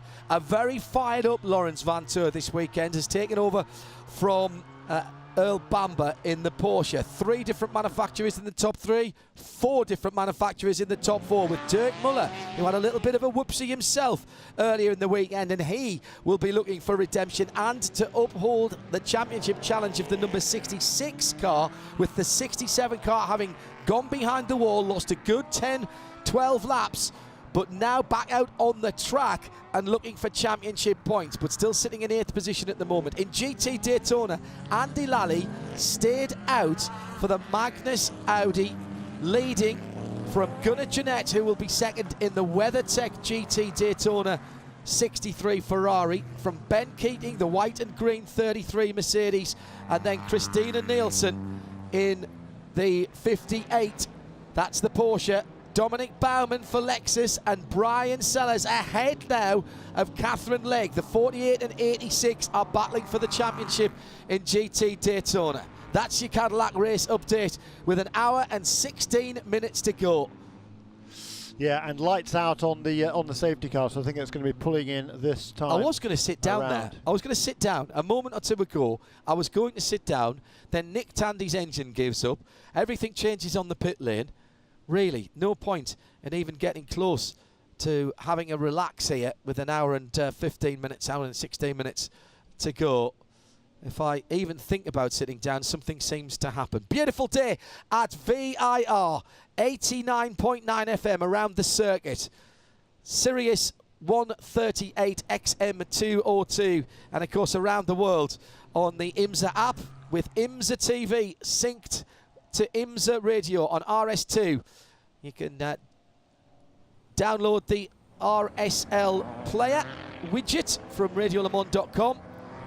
Just basically click on that, right click on it and save it on your home page of your smart device. Jesse Krohn weaving left and right, trying to clean off the surface of those Michelin pilots at each corner of the BMW. Alexander Sims has had some lookers here as well. Remember, he was off the circuit, damaged car, drive-through for incident responsibility, and now he's only 4 cars away from the lead as we start to build up the speed. Krohn getting down onto the power, coming down the hill. He let the safety car, the GTR Nissan at VIR, get away from him. And now they're underway. Gunnar Jeanette just dropped off the back a tiny bit of Andy Lally there. Great start by Krohn. Krohn is gone. Yeah. Or is it Krohn is gone? I'm not sure. Down into the first corner, the Porsche looking down the inside. Lawrence Van Tour on Kevin Magnussen. BMW and Ford going together, neither of them taking what might be considered the traditional line through turn 1.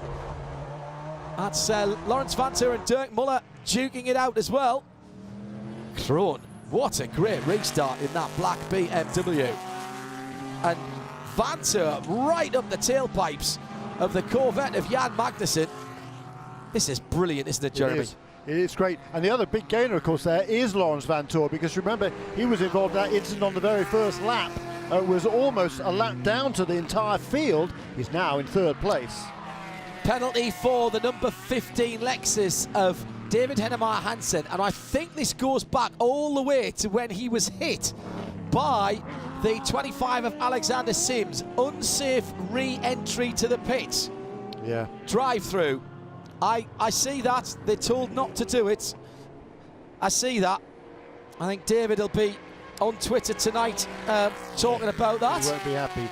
He won't be happy, but it was. I mean, he almost hit the number 80. I think it was the 86. 93 car. it was, 93 actually. Was it? Yeah, it was one of the Acuras. I mean, it was Justin Marks in the 93. Yeah, it was a really scary moment. So David is at the back of the GTD field anyway, so he'll lose a bit of real estate, but only one position to Lawson Aschenbach. And he is back on the lead lap, so shouldn't lose that. Yeah. You know what? Right. I think that's really interesting that race control have waited until now to assess that penalty. As much as to say, we're not very happy that you did that, David, but we're not going to give you it until it's not going to completely ruin your race. Right. Because you don't want him tooling around with a broken car, which he didn't know whether he had or not at that point. And the irony was, of course, that he came through the pit lane and his tyre punctured as he drove back out again. So various changes. And he's been here. in and out, by the way, already. Hennemeyer Hansen's been in and out. So he's dropped down through the field. At the front of the field, Jesse Krohn by 0.6 of a second from Magnussen. Meantime, Dominic Baumann has Christina Nielsen in his sights.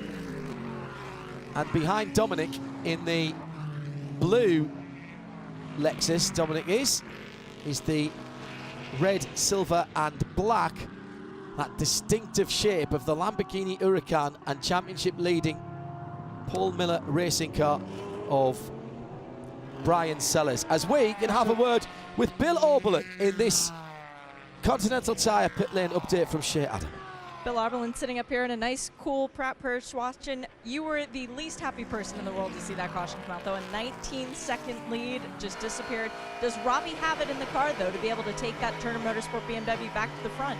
You know, the Turner guys have made an amazing BMW M6 here this weekend. It's performed flawlessly every practice, been towards the top of the timesheet. It's great. Robbie's amazing as a young driver, but that's a tall order. You know, it's very difficult to pass here. Look at the driver lineup that's in all these other cars. Everybody's great. We have to see what happens. I think we're the only ones that took tires in that last net, so maybe somebody else's tires will go off and we can start picking them off one by one. Long ways to the end, but it's a shame because last year I had a 20-something second lead in the GTLM class, and we had a left front tire fail, and that put us back. And here we are with the almost 20-second lead again. And anyways, all you can do is say, you know, you did the best you can, and we're gonna fight as hard as we can to the end. Well, we missed you at Road America. I'm surprised to see they let you climb a ladder to come up here, but in all seriousness, you okay? I am okay. That was weird. I was up on a very tall ladder putting my fourth ceiling fan in, and like an idiot, I fell off. I guess I'm getting uncoordinated as I get a little bit older, and I landed right on my kidney from 10 or 12 feet up, straight on a box. And I thought, oh, this is it. This is how I'm going to die here all alone in my house. And no, survived. Missed a week. That's the first week I've missed in racing since like 2001. You know, so imagine a lot of races, and but I'm glad to be back and back in this car. It's so fun. Good way to celebrate coming back is to get a bit of champagne at the end of a really hot day. Hopefully you can get to the podium. We'll do everything we can. Trust me, these guys immediately are changing up the strategy. You got Don Salama, all the guys here. They give it everything every single weekend. It's the hardest working bunch of guys in the pit crew, on the pit stand here, this place. Do you know what? In or out of the car, he's absolutely brilliant. Bill Oberlin never gives less than 100%.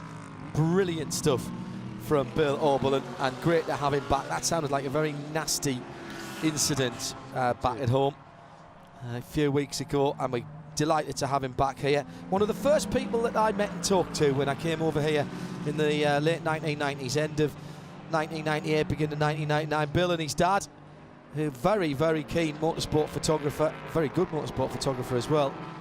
And I remember chatting with Bill then and thinking what a cracking guy he was.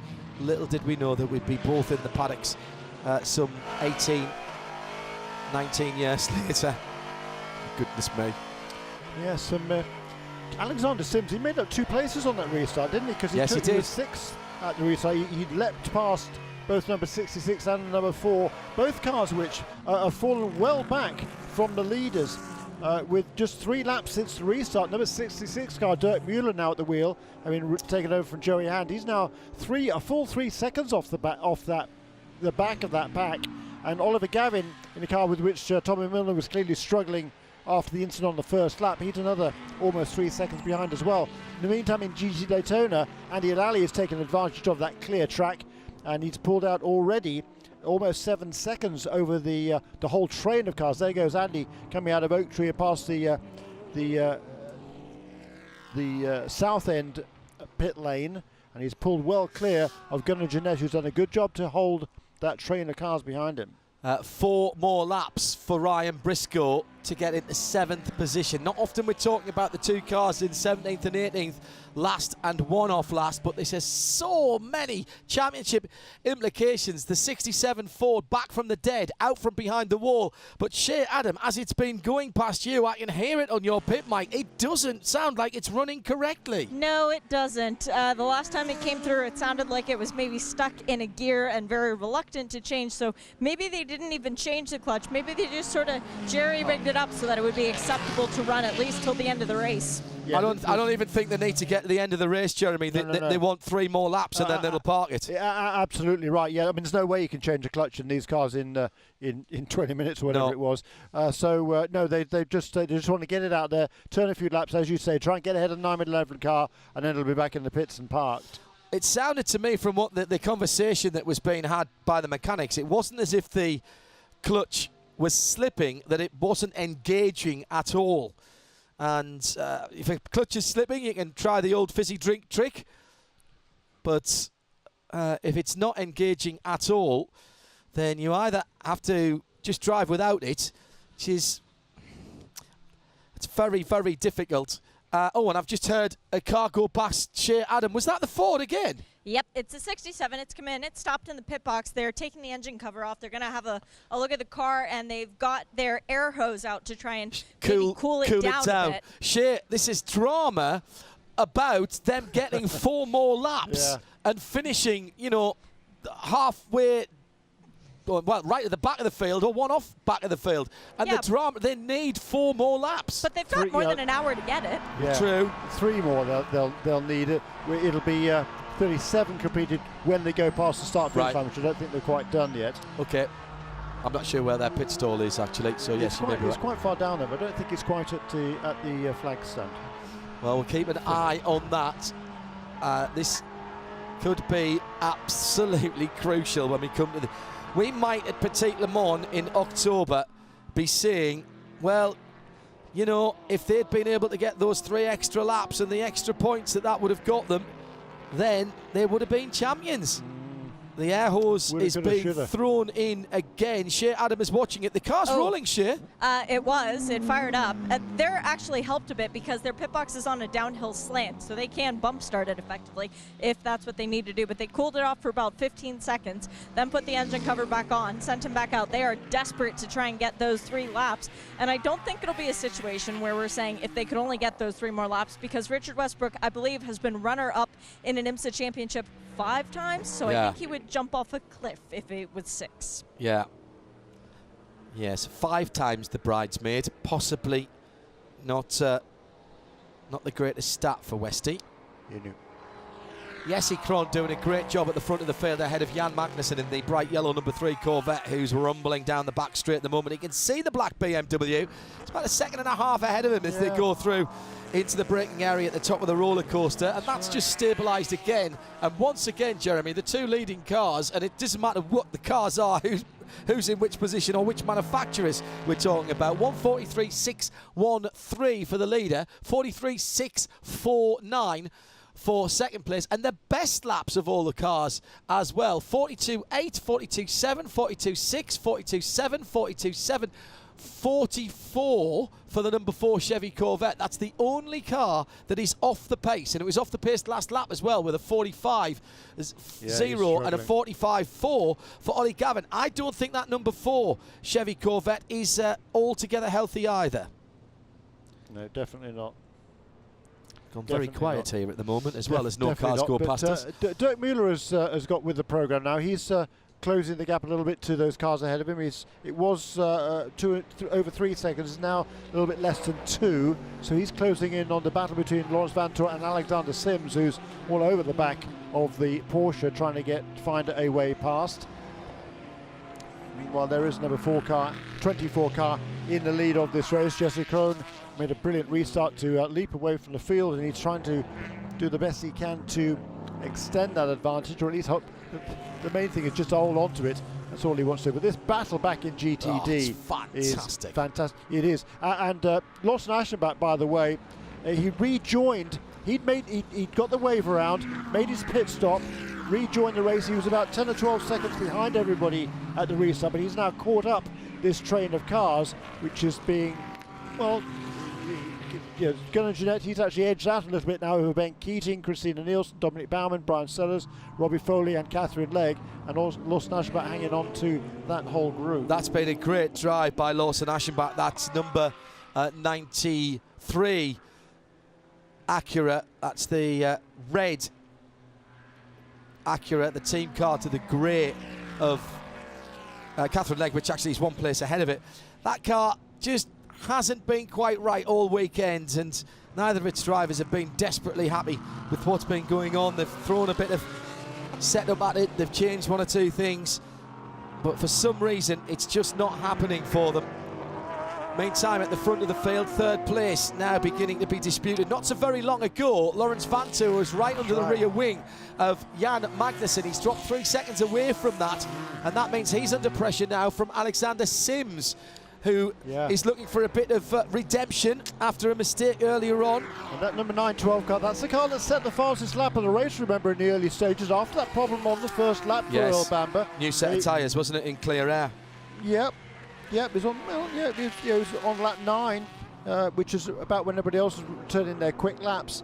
But right at the moment, Larry is struggling. Oh, there's a good bit of jockeying around there in that pack.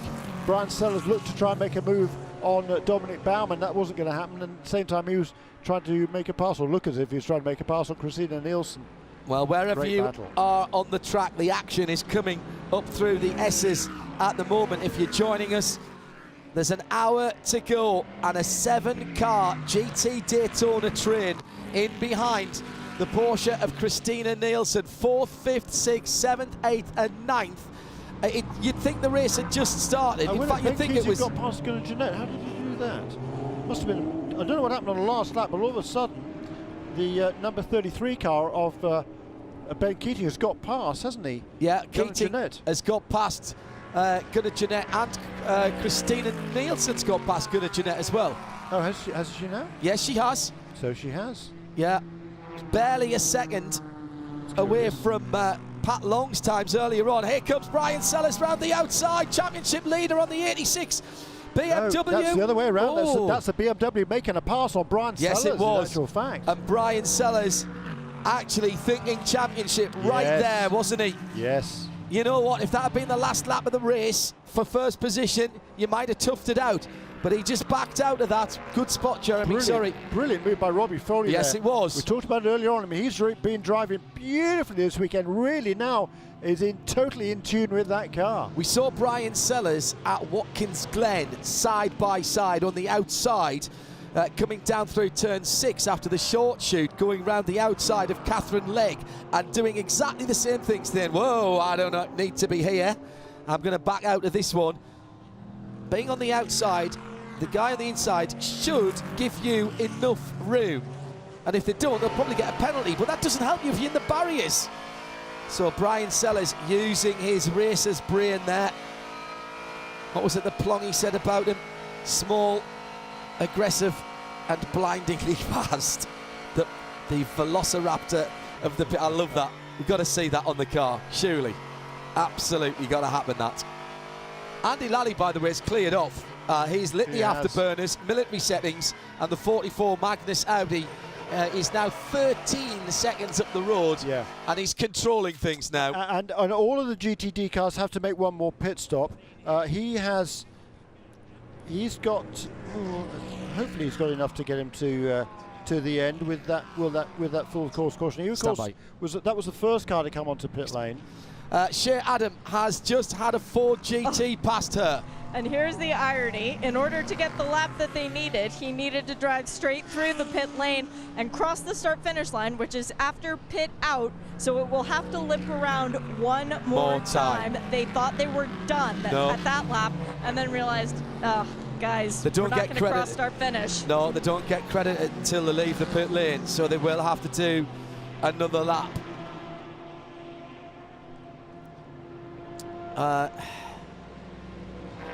Let's see what happens actually then when that car comes in. I think they might have to do another one after that. Brian Sellers getting shuffled back again. Oh, there's damage to the right front. Damage to the right front. There's been contact there. It was Catherine Legg and Lawson Aschenbach who went through, and the two Acuras, there's been contact. Now I took my eye off what was going on the track to check the Ford situation there.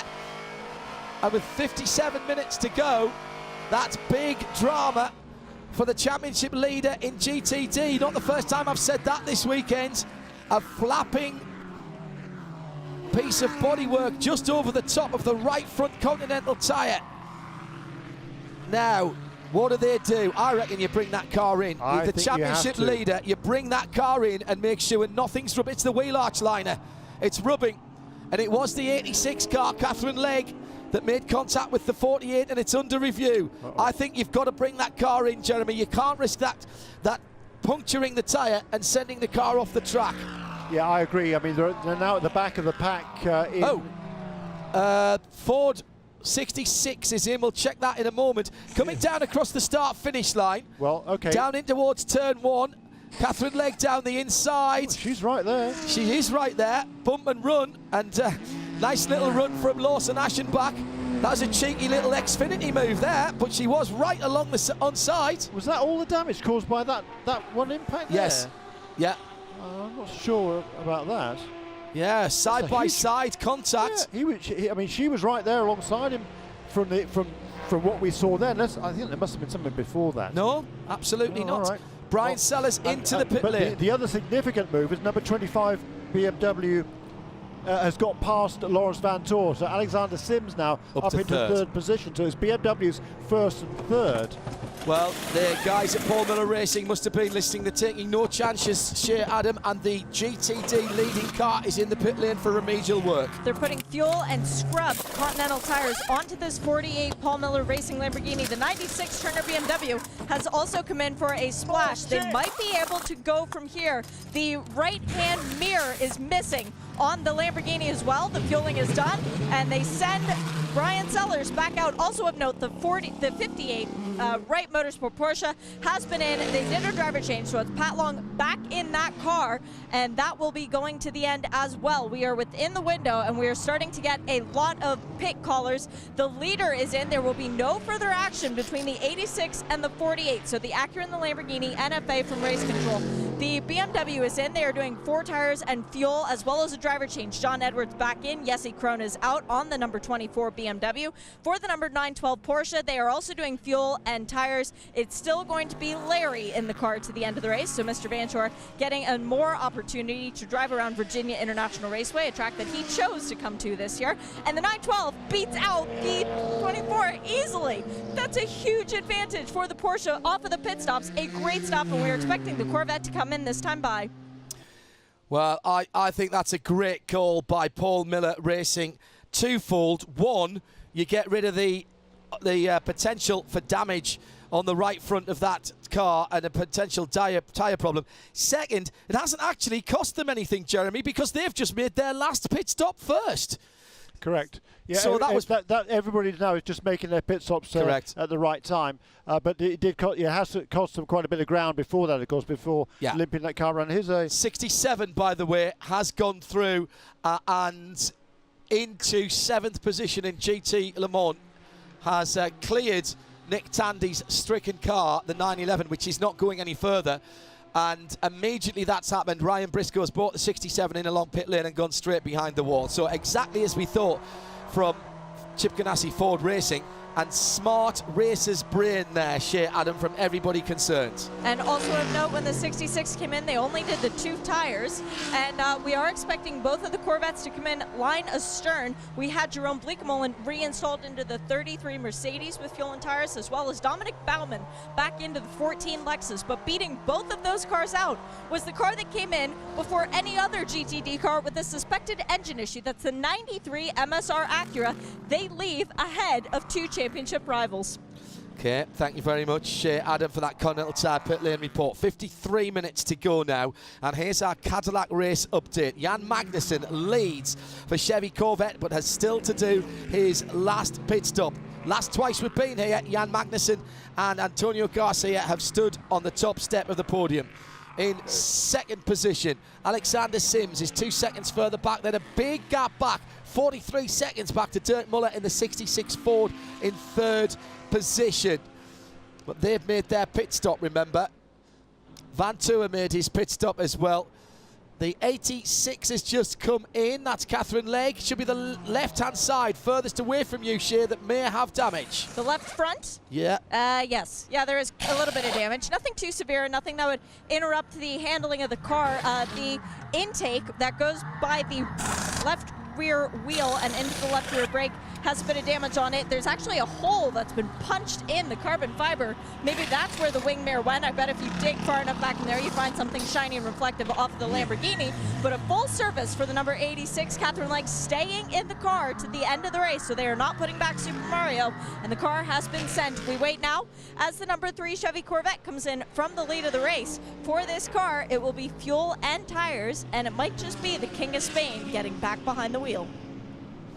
And the Magnus Racing team also made a pit stop there. They didn't want to make. They wanted to make sure they didn't get caught out by staying out. They could stay out longer, but they wanted to make sure to cover off for the eventuality of a potential safety car to get their stop made. But it must have been a long stop, because all of a sudden there's a whole train of cars right behind Andy Lally, and he came in with a huge lead. He came in with a 15-second lead over everybody else, and that is absolutely gone. In fact, did a number 93 car get ahead of all of them? To wait and see until they come around. Unfortunately, can't see the racetrack up here. It's rather frustrating, but it's game on. It would appear in GT Daytona when it had appeared that Andy Lally had a pretty sizable lead. Let's go back down to Shea Adam for more from the GT Daytona category, where Gunnar Jeanette's in the pit lane for this Continental Tire update. You were just asking about him, Jeremy, and he has come into the pit lane. It is fuel and 4 new Continental tires for the Ferrari, as they are going to do a full fuel this time. They had 2 liters taken away from their allowance from last race at Road America to now, but it doesn't seem to be making too much of a difference for the Ferrari. They have lowered the car off the air jacks, having completed the tire change, just waiting on the fuel. Now the lollipop goes up, and Gunnar Jeanette is cleared for takeoff. Thank you, Shea Adam, and that Continental Tire pit lane update. I'll wait a couple of minutes actually before I do the update. The rest of I'll run down what's happening at the moment. Lawson Aschenbach leads for Acura in GT Daytona, but owes us a final pit stop, I think. Yes, he does. So Andy Lally will cycle back to the lead in the 44 Audi. That should be what happens. I think so. We're at number 93. No, the 93's been in. Yes, it was in on 56. How did they manage that? Yeah. Excellent stuff. So well, because they also made a splash when they got the wave around. That's why. Yes, so they were stationary shorter. Yes. Good call, Jeremy. So Cadillac in-race update has Lawson Aschenbach leading in the 93 GT Daytona. Had a chat with him this morning, eating at Marion's, which is always a good sign for any superstitious drivers. Gunnar Jeanette has rejoined and will drop down. So Andy Lally will be second, I reckon, in the 44 Audi. Then, right behind him, Jerome Blakemolen in the Mercedes number 33. Then Robbie Foley in the BMW 96. Then Dominic Baumann. Then Catherine Legg in the Lexus and the Acura. Then Pat Long in the 58 Porsche. Then Brian Sellers, championship leader, down in 9th, but only half a second behind Plongy. At the front of the field, Alexander Sims with a huge lead in the 25 BMW. Because he's the only one who hasn't yet stopped. He hasn't yet made his final stop. But Jan Magnussen is ahead of Dirk Mueller. Correct. And a number 912 car and a number 24. Those 4 cars are absolutely nose to tail, and that's been a big shuffle around since before they made their pit stop. Do we think that Mueller can go from lap 56, 3 laps ago? So what's that, 48, 50, 55 minutes? Do we think the GT Le Mans cars can do 55 minutes? Yes. Right. I mean, he was in 1 lap before number 24 and number 912.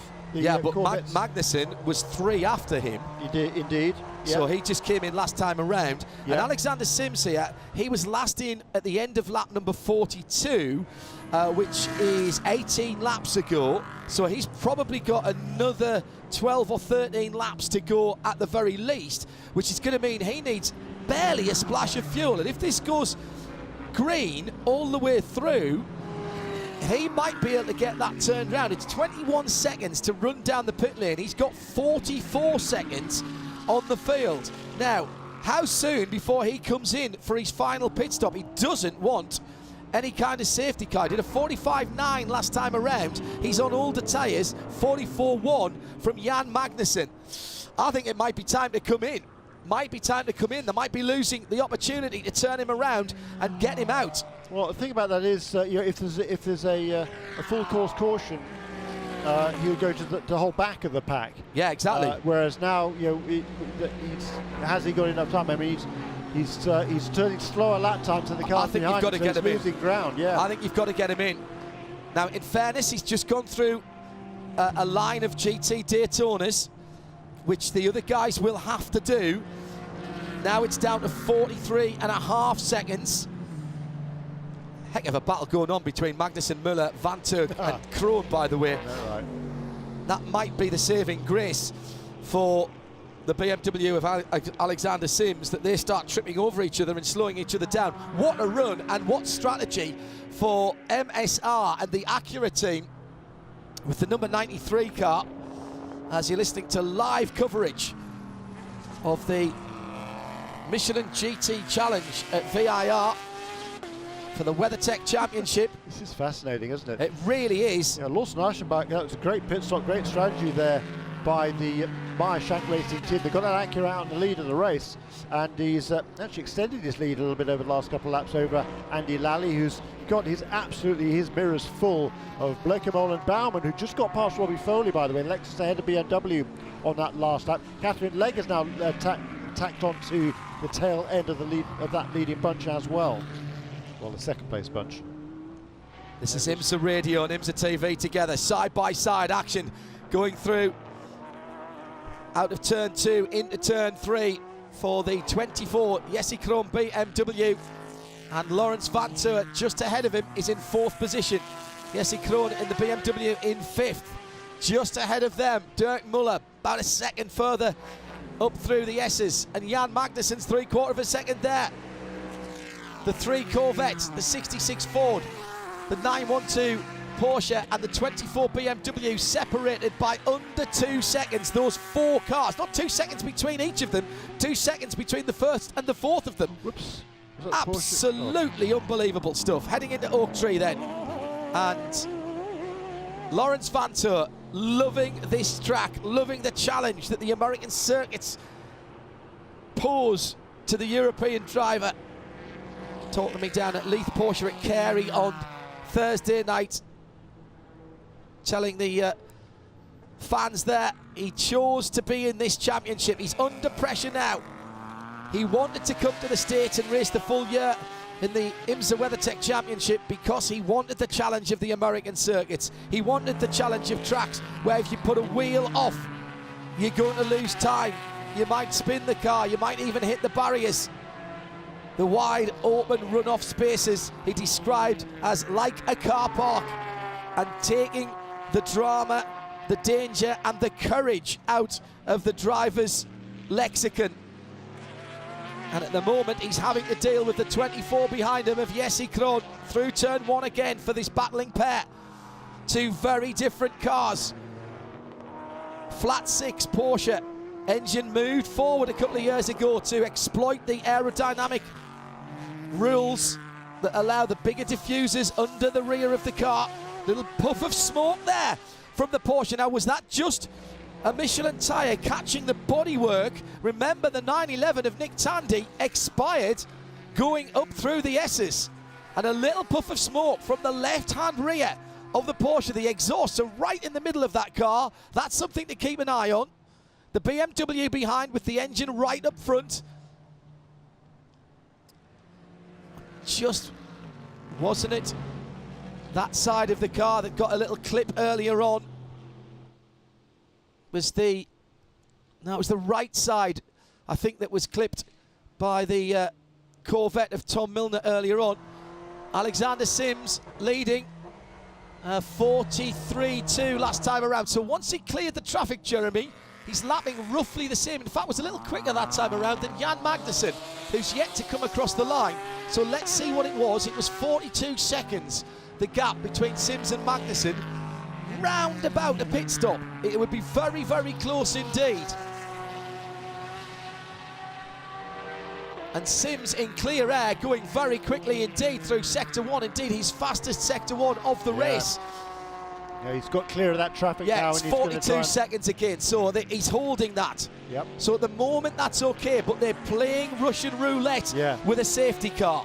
Yep, they are. But Jan Magnussen, he's got the hammer down. He knows that he's got a chance of a win here, but it's going to depend on how long that pit stop is for Alexander Sims, whether Sims can maintain that advantage. There's not off there for David Heinemann. I think on the last lap, I wonder why he lost nearly a couple of seconds to the rest of the pack, because he'd be catching up fairly quickly, at half a second or more a lap. But he's got a lot of grass there. That's going to do that engine no good at all. This is fascinating stuff. Tommy Milner's just done his best lap of the race, curiously, in number 4 car. It's a long way off the back of the pack in GTLM. Yeah, he has been off, and he's just done the stop and restart to throw the grass out of the front of that car. So identical lap times by the two leaders, first and second place cars. Alexander Sims has just completed one more lap than Magnus at this stage, because Magnus hasn't yet come across the line. He's coming down the hill to complete that, because Sims, of course, still owes us a pit stop. But 1:43.046, both of those two cars, number 25 and number 3, on their last laps.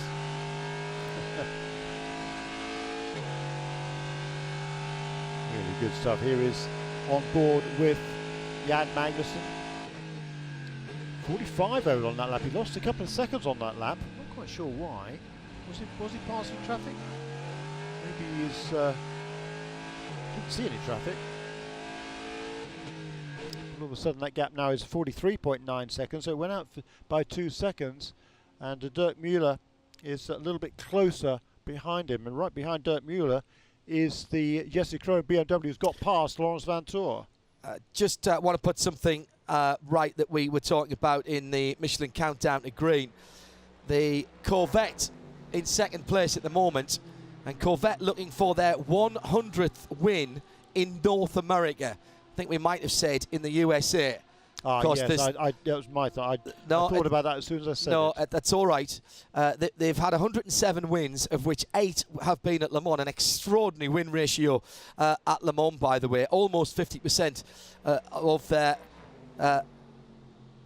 trips to Le Mans has resulted in a win. North America, 8 out of 18 Le Mans trips have resulted in a win from their 107. That makes 99, which have occurred on the North American continent. That would include some in Canada at Canadian Tire Motorsport Park, and I think Trois Rivières as well on that. And thanks to Stephen Gardner and a couple of other people for pointing that out. As soon as I said it, my mind. No, it's all right. Christina Nielsen trying to go around the outside of, Pat Long trying to go around the outside of Gunnar Jeanette there at turn 1, and Brian Sellers is in the mix there as well, as they're fighting for 7th, 8th and 9th in GT Daytona, and Pat Long wants that. Gunnar Jeanette doesn't want to give him it and swerves over in front of him. Oh, now, if the Porsche moving around earlier on was blocking, that's got to be very close to it. Jeanette was on the outside line and cut straight across in front of Pat Long there. Might get away with it because there was a left-hand corner coming, but this will be being watched very, very carefully. Plongy's got a fast car in that right motorsport machine. Brian Sellers with a watching brief in the Lamborghini. Couple of 3 car lengths behind as someone in front of them. That would be Catherine Legg, has just dropped a couple of wheels off on the grass and thrown up a huge amount of dirt. Now, the Porsche's got a run here. Let's see what Gunnar Jeanette does. Here comes Pat Long. Hasn't moved yet. Pat Long, does he dive to driver's left? Gunnar Jeanette's right over to the right-hand side. Now he comes Long down the inside. And there the Ferrari's moved over again, and now it's moved back again. Yeah, but it's not alongside. He gets a help from behind there from Patrick Long. Long is clearly faster. They were very similar on straight line speed there, weren't they, those two cars? But when they got into the braking area, Patrick Long able to brake a little bit deeper than the Ferrari. I love them both dearly, Jeremy, but that's not that much different from what Bamber was doing. Although, in fact, obviously Bamber's swerve resulted in contact. Meantime, at the front of the field, I'm just pointing it out for the sake of. And I'm also going to point out that that lead in GT Daytona for Lawson Eichenbach is shrinking. It's coming down from 4.8 to 3.8 to 3.1 to 2.7. Now just over 2 seconds over Andy Lally, who is bringing Jerome Bleekemolen and Dominic Baumann with him. And Jesse Krohn, I think, has just gone past Müller, hasn't he? I talked about that a couple of laps ago, yes. Right, he's just been scored ahead of him that time around. Müller down to 4th. That's just changed over on the screen. Might have been a little bit behind there. Oh, but no, beg your pardon, yes. Krohn up to third in the 24 car, Yeah. ahead of Muller in the 66 Ford, and then Van Tuis right there as well. That's another great three. There's these little clumps of cars around the circuit. Yeah, no, great that three-car battle. That happened on this lap because just a couple laps ago that number 24 car also passed number 912. That's Okay. right. Beg your Thank pardon you. there. So it's now first and third for BMW. Yeah, this is their best run ever. And meantime, Alexander Sims in the lead. He's edging away a little bit now. His last couple of laps, he's extended that lead just a little bit. And Jan Magnussen is extending his lead, or has been, over that little group behind him. But now we'll see what Jesse Krohn can do. Extraordinarily close times, whether they're in traffic or not. These GTLMs and the GTDs. I mean, this is GT racing at its very best. GT racing at its very best at the Michelin GT Challenge. Where else in the world can you see this kind of parity and this quality of drivers lap after lap after lap? And we get to see it in sharp relief here, Jeremy, without the prototypes. Don't get me wrong, I love the prototypes, that's great, but the two races, one at Lime Rock Park and here at VIR, they just have a different character because the prototypes aren't there. Yep. And Pat Long's gone through. Pat Long has gone through. Exit of turn one into turn two, but good at Jeanette's having a look and disputing it down the inside. He's pushed Pat Long wide. Long, though, gets through 4 and 5, and Pat Long is going to disappear into the distance now. Had to force the issue a little bit, perhaps, there, Pat Long. Yeah. But he's got through. Our Porsche keys to the race.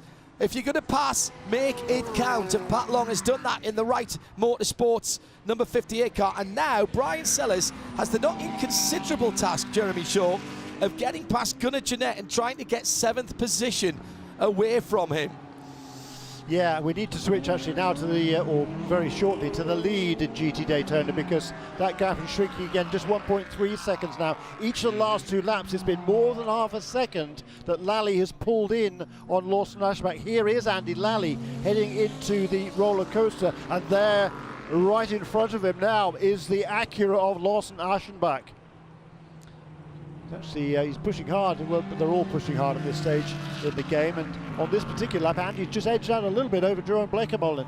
But can he make it? Catching and passing the Acura is going to be a very different story, I would suggest, because Lawson has had a bit of a disappointing year, bit of a struggle for him and Justin Marks. They've had some problems even in this race, but great strategy and great driving has got to the front. And now he's got a battle on his hands if he's going to keep it. But by the same token, Andy Lally, he wants that first win of the season. They had a disappointing beginning to the campaign as well, but had a couple of podium finishes. They had a third and a second. They'd love to make it a first. Catherine Legg has just put in the Acura number 86 fastest lap of the race, 1:45.5, and she was the fastest GT Daytona driver that last time around as she tries to chase down Dominic Baumann, with Brian Sellers, 4 places behind her at the moment.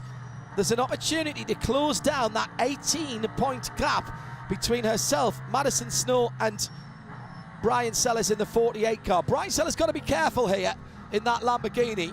He's got a car, I think, that's quicker than Gunnar Jeanette, but he can't put the championship lead under threat. He's got to make sure he knows exactly what he's doing. Yeah, and talking about Catherine Legg, she got past Robbie Foley, by the way, and is now pulling clear very rapidly. Yeah, 5.5 seconds. Excellent stuff from Catherine Legg. Thoroughly enjoyed her Xfinity outing and has got another one coming up shortly. Super consistency from Alexander Sims out in front. 43.03 each of the last 2 laps. 43.13 the lap before that, 43.08 the lap before that, and 42.8 the one before that one. But super consistency, and he's just edging out a little bit more over the Corvette. Gives him a bit more of a margin to make that pit stop. And that's why we're standing here and sitting here, Jeremy, and not on the pit wall, because I would have had him in 15 laps ago, because I thought that they were struggling. Battle for the lead in GTD. Andy Lally round the outside, going into turn 3 on Lawson Aschenbach. Lawson's going to try and make that Acura very, very wide indeed. They touch the 2 rear ends of those cars coming together. And Aschenbach And somehow now holds Lally on. is going to watch out for John Blekemolen because he wants through there as well. And right Dominic behind Baumann. them. Yes, right behind them. Dominic Baumann That was right a there. Four pretty cars stout battling hit. for the lead. It was a stout hit, wasn't it, between those two cars in the lead? I'd be surprised if there wasn't a little bit of suspension damage there. Yeah. Maybe the bottom control arm just taking a knock there. Aschenbach is not going to give this one up easy. They have had an awful run this year in that number 93 car. Just one podium, and that was when they were second to their teammates at Detroit, as Shea Adam has just reminded me. In the happiest looking car from the front, the smiling face of the Acura NSX always looks like it's got a grin on its face, although it's giggling away. That was the full season car. Remember, Catherine Legge was only supposed to be doing with Alvaro Parent the longer races, but she's done so well and has been, in that respect, the senior partner as far as point scoring is concerned, with Justin Marks and Lawson Aschenbach down in 7th position in the Drivers' Championship. And they've had rotten luck this year. And Lawson Aschenbach will need to be pried out of this with a crowbar. Yeah, absolutely right. He's got no championship aspirations here. And in some respects, Nor does Andy. neither does Andy. They're just going for race wins as Andy tries to go around the outside. The Audi, the dark grey car with Sorry, the Andy, that grey. ain't going to work. It's not going to work. And he's not even going to get enough overlap to get to the inside. Oh, he might for turn number 2 and 3, and they touch again. And Lally will go through into turn 3 and 4. But here comes Blekemolen. He's going to go from 3rd to 1st in the AMG GT3. Marvellous opportunist overtake maneuver. Oh, no! Lally spun him. Lally just hit him on the right rear corner. Oh, that's going to be something to be looked at. Now, was there a tap there? That was my initial thought when I saw that. And Blekemolen rejoins behind the battle for first and for second, third and fourth in the GT Le Mans and overall. And Blekemolen has just been turned up to about 150 degrees in there. Gas mark 17. He will be steaming. Yeah, I think it's time to bring that leading car into the pits for its final pit stop. It's getting a bit fraught there in GT Daytona. Nothing to do with GTLM for me Yeah, right but now. he's cleared that He big is, battle. but if they keep bashing into each other, it's a full course caution. Yeah, good, He's going good to be point. absolutely hosed. So Yeah, good point. they've got to bear that in mind. Yes, he's pulling away a little bit now, but I mean, he's only edging away. It's tenths of a second. At this stage, I'm not sure those tenths of a second It was are really significant. It was a good half a second last time around as those It was that cars are about to hit that battle with the GTD cars. So maybe they're waiting for that. 28 and a half minutes to go. A brilliant opportunist manoeuvre from the 33. Oh, was there a touch? Looked like them. It was the lightest of touches. Well, and by the way, Dominic Baumann slipped through there. The Merc was on the curb. Andy's on the curb. I don't know, you know. Can't sell for that Can't angle. tell. No. Can't tell. Can't convict him on that. No. Now, let's have a Now, look. here from we go. The 33 car comes through. He gets through. Gets squeezed. All right, that's fine. That's side by side. Then he squeezes Andy out. That's fair enough. I don't know. Still can't see. No, we need to see on board with I Lally. don't think you can call that, Jeremy, from what we've seen. It's under review. And I'll tell you who's right with that lot, by the way. It's Catherine Legge. Oh, yeah. She'd close up onto that group. Yeah, I think from the 44 car, that does look like a little touch. It does, doesn't it? It's the slightest of touches, but that's all it needs there. Maybe see from the Dominic Baumann car, side by side, and then, oh yeah, that's the convicting evidence from Dominic Baumann's car, who slips through into the lead, and the Lexus then goes through. So the slightest of touches. Jan Magnussen on that last lap. Magnussen a 47.2. He's in amongst that GTD traffic, Jeremy. He's the first of the cars to come through, and he had to work his way through there. 27 minutes to go, and now it's a Lexus leading. Not the Lexus that qualified on pole position. He's fully half a minute further back down the road, but the top 10 GTDs, all of the GTD cars still running, and all within half a minute and on the lead GT Daytona lap. The big story so far, Nick Tandy, whilst in the lead and driving away, the 911 engine developed a problem, and he parked the car at the top of the S's. Total dejection from the man from Central England.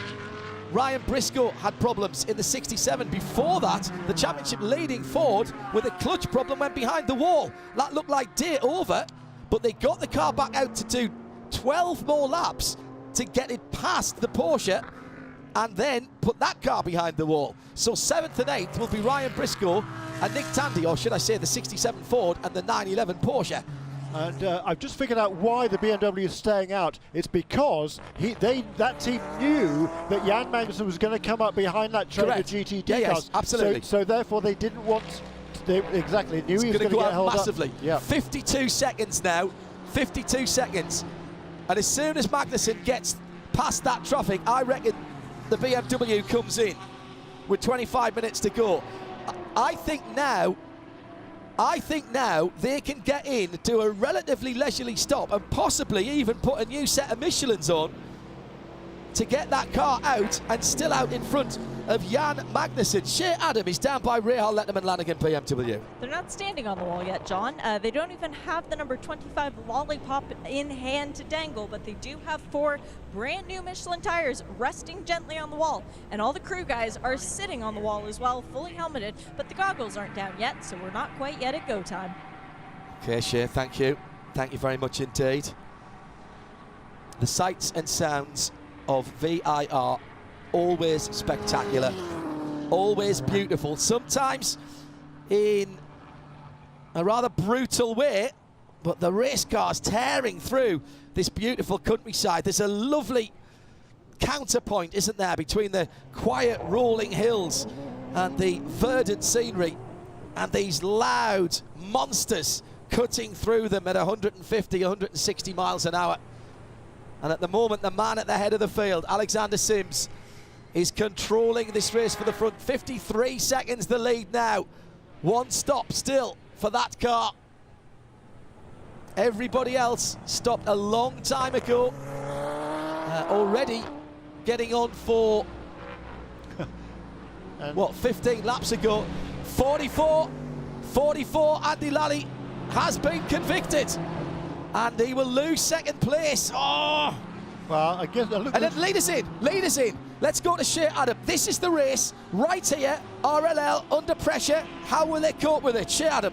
They have tires in hand, but the most important part of this pit stop is going to be the fuel nozzle, which goes in first. The crew members say for him to fire the car back up. They are not going to change the tires, just waiting on enough fuel to be able to send Alexander Sims to the checkered flag, which is a little bit more than they needed last time out at Road America. It was heartbreak for this team when they were short on fuel just 2 weeks ago. Now they come in from the lead of the race, and they send Alexander back out. He had the number 1 on the side of his car when he came in, and there is nobody that you can even hear in the pit lane coming down out of 17 yet. Brilliant stop by BMW. Magnussen still behind some GTD traffic coming down through the hog pen now. Is behind Andy Lally, who I'm sure will peel off into the pit lane himself here. Andy does. Andy Lally out to second place. That promotes Cat Legg up into second place, and that has championship implications as well. Well, there was a real battle going on there between Andy and Catherine, which was pretty interesting. Now, Catherine has got clear track. Can she catch Dominic Baumann? 1.6 seconds between them, and that would be a huge change in the championship standings. Brian Sellers at the moment in 6th position. Yeah, it'll become 5th after Andy, I think, makes his pit stop. No, it's already 6th. Andy's dropped down to 7th. So that's exactly. Yeah. Oh, I see you were saying. Yeah. Right. Yeah. Andy Lally is going to be fired up. Really fired up. Now, I'll tell you what, the thing about Andy Lally is a very, very straight-up driver. And he'll have known if there was contact there, a bit like a batsman knows if he's edged it or not. That's true, except he's become in for a bit of criticism lately. Who was he battling with last time out? It was a battle with somebody last time and they weren't very happy with him. I forget who that was now. Was it Patrick Lindsay? When they were back in the championship? No, last time out. Oh, I know. Well, he had it coming together on last time, but he ended up crashing, didn't he? Yeah. I'm not sure that was... There was somebody I know wasn't happy with Andy Lally. I can't remember who it was. Yeah, he went into the wall coming down the hill, didn't he? At yeah, on turn 6 exit. Yeah, that wasn't nice. Exactly right. Got on the outside of somebody there. that then ran him wide. Let's take a Cadillac race update with 22 minutes to go. Alexander Sims has made his pit stop and will go to the end on the fuel and the Michelin tyres that he has on the 25 BMW. He's got out in the lead, and I'll give you the gap when he crosses the line next time around. Jan Magnussen has closed now. In fact, I can tell you it's 9.3 seconds, the gap between Sims and Magnussen. 25 BMW versus the number 3 Corvette, which is looking for its 3rd consecutive win. And in 3rd position, Jesse Krohn, another 2.6 seconds further back. 2 RLL BMWs in the first 3 at the moment. Then it's Dirk Muller for Ford in 4th position. The number 66 car could be a big day for them as well in the championship standings. Remember, Richard Westbrook and Ryan Briscoe will do no better than 7th position. In fact, they will get 7th position points with Nick Tandy and Patrick Pilet out as well. In GT Daytona, Dominic Baumann for Lexus leads by 6.1 seconds all of a sudden as Catherine Legg had a slow lap. Yeah, that's right. Lawson Aschenbach in the second of the Acuras, who had been leading, is 2.3 seconds further back after a bit of jigging and poking. Pat Long's fought his way through to 4th place in GT Daytona and is right up the tailpipe of Aschenbach through the Oak Tree turn at the far end of the track from us. Then it's Gunnar Jeanette and Brian Sellers. Sellers desperate to make up some time, but will not want to put himself and his Lamborghini in any kind of danger at all with a car that is, well, it's not in the championship hunt, but the co-driver is Cooper McNeil, and he's 4th in the championship standings. So Gunnar Jeanette will not want to give up any places either, trying to keep his co-driver in with a shout of something in the championship. That's how they stand with just under 20 minutes to go. That's your Cadillac in-race update. Live from trackside, VIR. This is IMSA Radio. Enough going on, Jeremy. Yep. Good, excellent. Good. This is great. And the problem, by the way, for the BMW at Road America, it ran out of fuel towards the end of the race. They thought they had enough fuel in that car. It turns out that there was kind of a glitch in the fueling system, and it kind of, there's always a bit of blowback there. They thought they had the amount of fuel in that they needed. Turns out they didn't. So that's why they ran out. And why not bring him in to the pits? Why not? And the reason for that is they knew towards the end they were struggling, but at that point, if they ran out of fuel, they were going to finish 7th. If they came in and made a pit stop, they were going to finish 7th. So they thought they might as well stay out there, hope for some sort of miracle or a full course caution perhaps, and that didn't happen. So that was a problem with the BMW. It was a kind of a glitch in the refueling process, and just sort of kind of one of those things that happens. But there is Catherine, some grass in the front of that Acura. Maybe well, maybe that's the answer to the question of why she had that longer lap. Brian Sellers still in a monumental battle as Catherine goes grass tracking again on the exit of Oak Tree. Can't afford to be doing that, Cat. Through goes the Ford. That's not a battle for position. That's the 4th place, number 66 Ford GT of Dirk Muller that goes past on the back straight. Catherine, with 18 minutes to go, needs these second place points to close in that 18-point gap. What a season it's been in GT Daytona already. And still, with Laguna Seca and Petit Le Mans to come, we are going to be looking at a championship decider at Petit Le Mans in the GT, both of the GT classes. I have no doubt of that. Will be Jeremy will be doing calculations on the fly. I've already decided I'm bringing the abacus to Motul Petit Le Mans. Yes, because frankly, shoes and socks off, just really, it's undignified in the comms box. In fact, Prototype as well is shaping up to be a pretty tight championship, so we could yet be waiting for all of our champions to be crowned in the Night of Champions, which, of course, Pat Long has got past Lawson Aschenbach for 3rd place. That's significant, because I've got a feeling Pat's got a pretty good Porsche underneath him at the moment. He's got past Lawson and cleared off, allows the 912 of Larry, Lawrence Van Tour, to go through.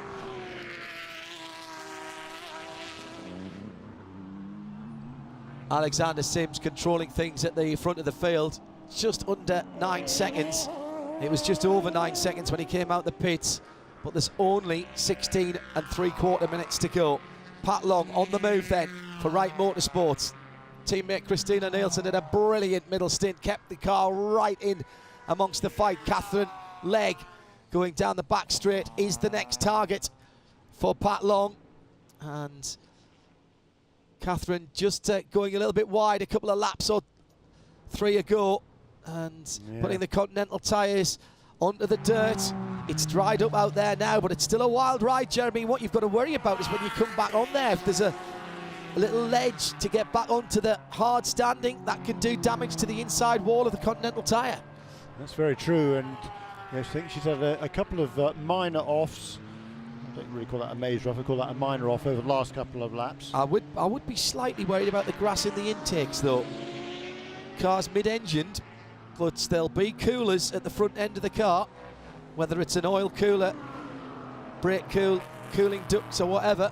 Dominic Baumann 5.5 seconds ahead, leads GT Daytona with 15.5 minutes to go in our Michelin countdown to green. I did mention that Lexus had won and had a great day in a mixed season for them at Mid-Ohio. We were pointing out the similarities, Jeremy, between Mid-Ohio and here at VIR. That's right, that was a good clean lap there for Catherine Legg last time around, by the way. As we see Dominic Baumann lead to 5.5 seconds now. Nice clean lap for Catherine. It was only 4/10 slower than that car's best lap last time around. Which was put in by Catherine. Which was put in by Catherine. And she was 3/4 of a second quicker than the car we're watching on screen here, the Lexus of Dominic Baumann. We know the Lexus is hard on their tyres. That's a fair point. We're getting towards the end of this race now. Their tyres should be about equal. They've been on their cars for about a similar amount of time, but how well has Dominic Baumann looked after them? That is going to be the key now in the final 14 minutes. Jeremy, Shay's just told me of something that I wasn't expecting, and I'll let her give this Continental Tire pit lane update.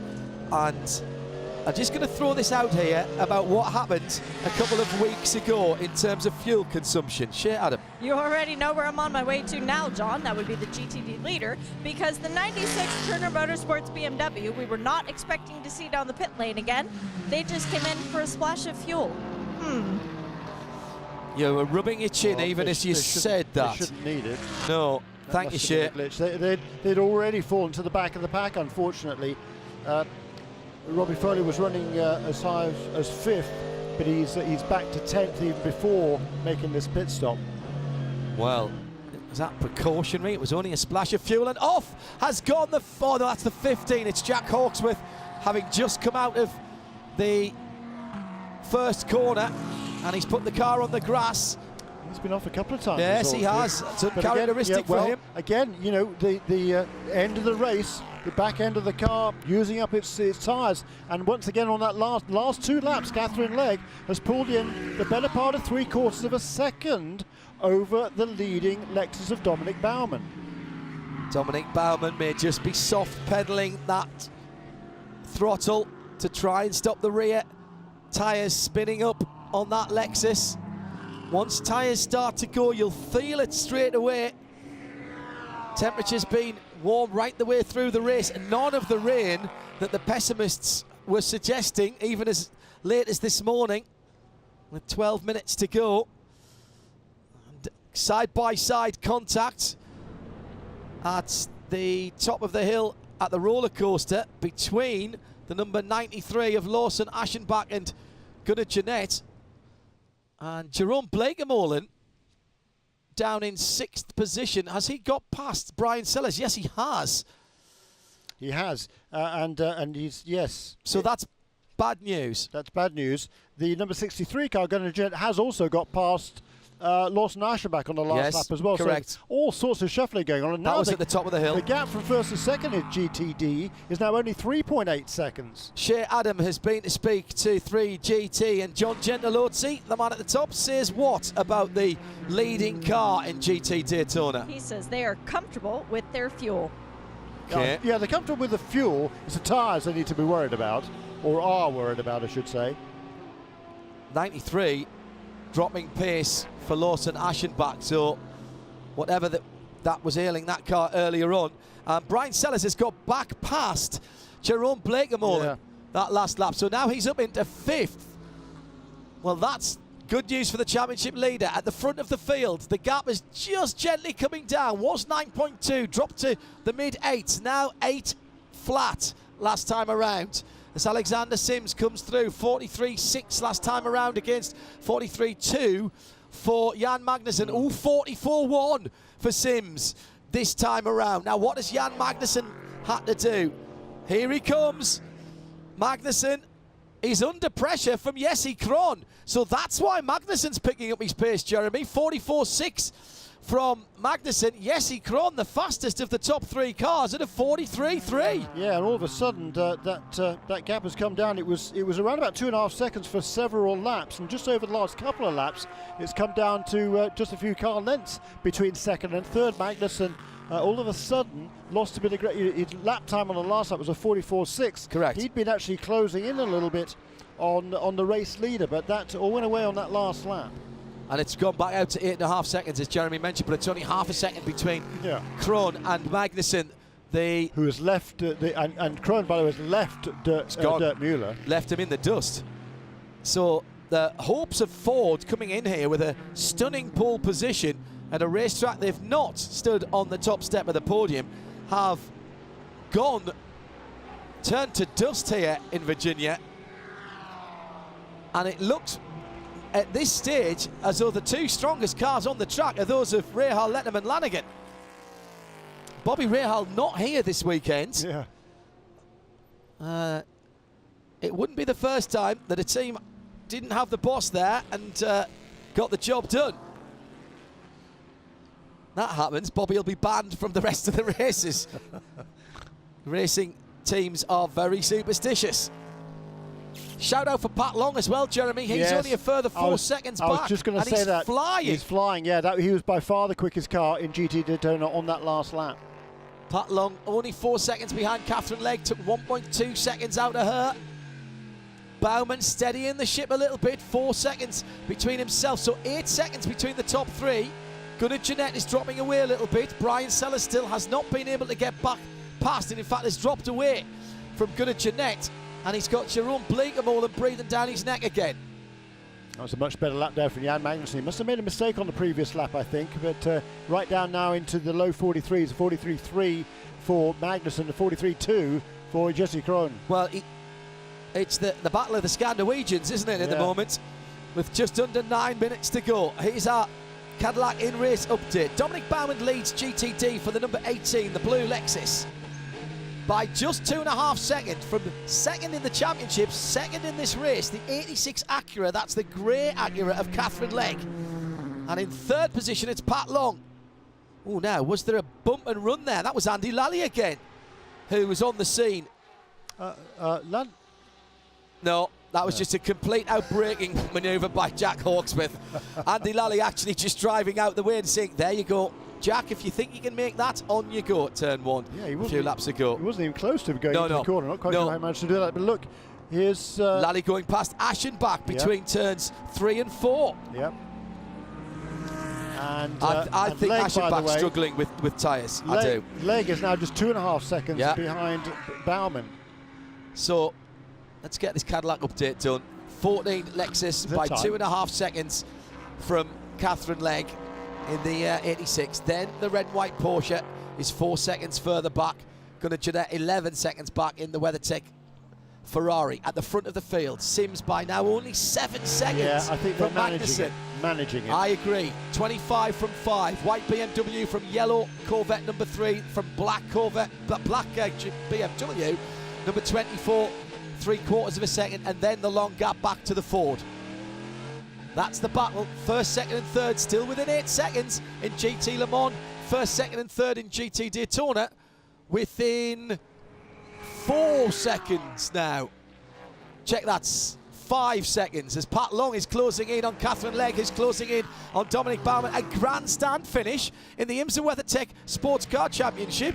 Not a shock, really. That's your Cadillac in-race update with 7 minutes to go. Time to shuffle forward on your seat or stand up and start getting ready for the drama to explode again. And clearly it's very difficult to be consistent in these GT Daytona cars in the closing stages of this race, because no one is lapping with any great consistency. They're all up and down. Last lap around for Catherine Legg was a 47. She'd been doing 46s or 45s. Patrick Long last time around was a 45.7. So he's all of a sudden closed in again. It's all over the place, but fascinating to watch.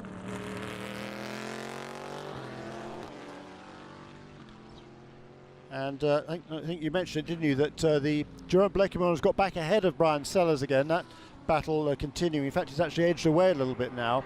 The good news for Sellers is he's quite a long way ahead of Andy Lally, who, as we saw, did get past Lawson Aschenbach.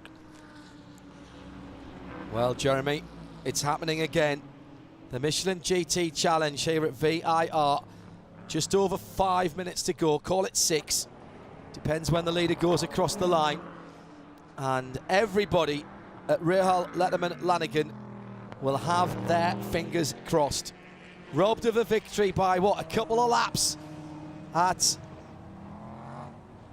Road America. I didn't see at what time he crossed the line, whether there's going to be, it won't be white flag next time, whether it'll be the white flag the lap after, I'm not quite sure. 5:23 to go. It'll be at least 3 more laps. He crossed the time just under 2 hours 34 minutes completed in the race, if that helps for you. 2 hours 33 and 53. All of a sudden, Tommy Milner is catching Lawrence Van Tour, isn't he? Shea Adam likes progression. She likes order. And she likes things that repeat. And earlier on today, it was bad news. Nothing good happening to the leading car in warm-up. And what did you say, Shea?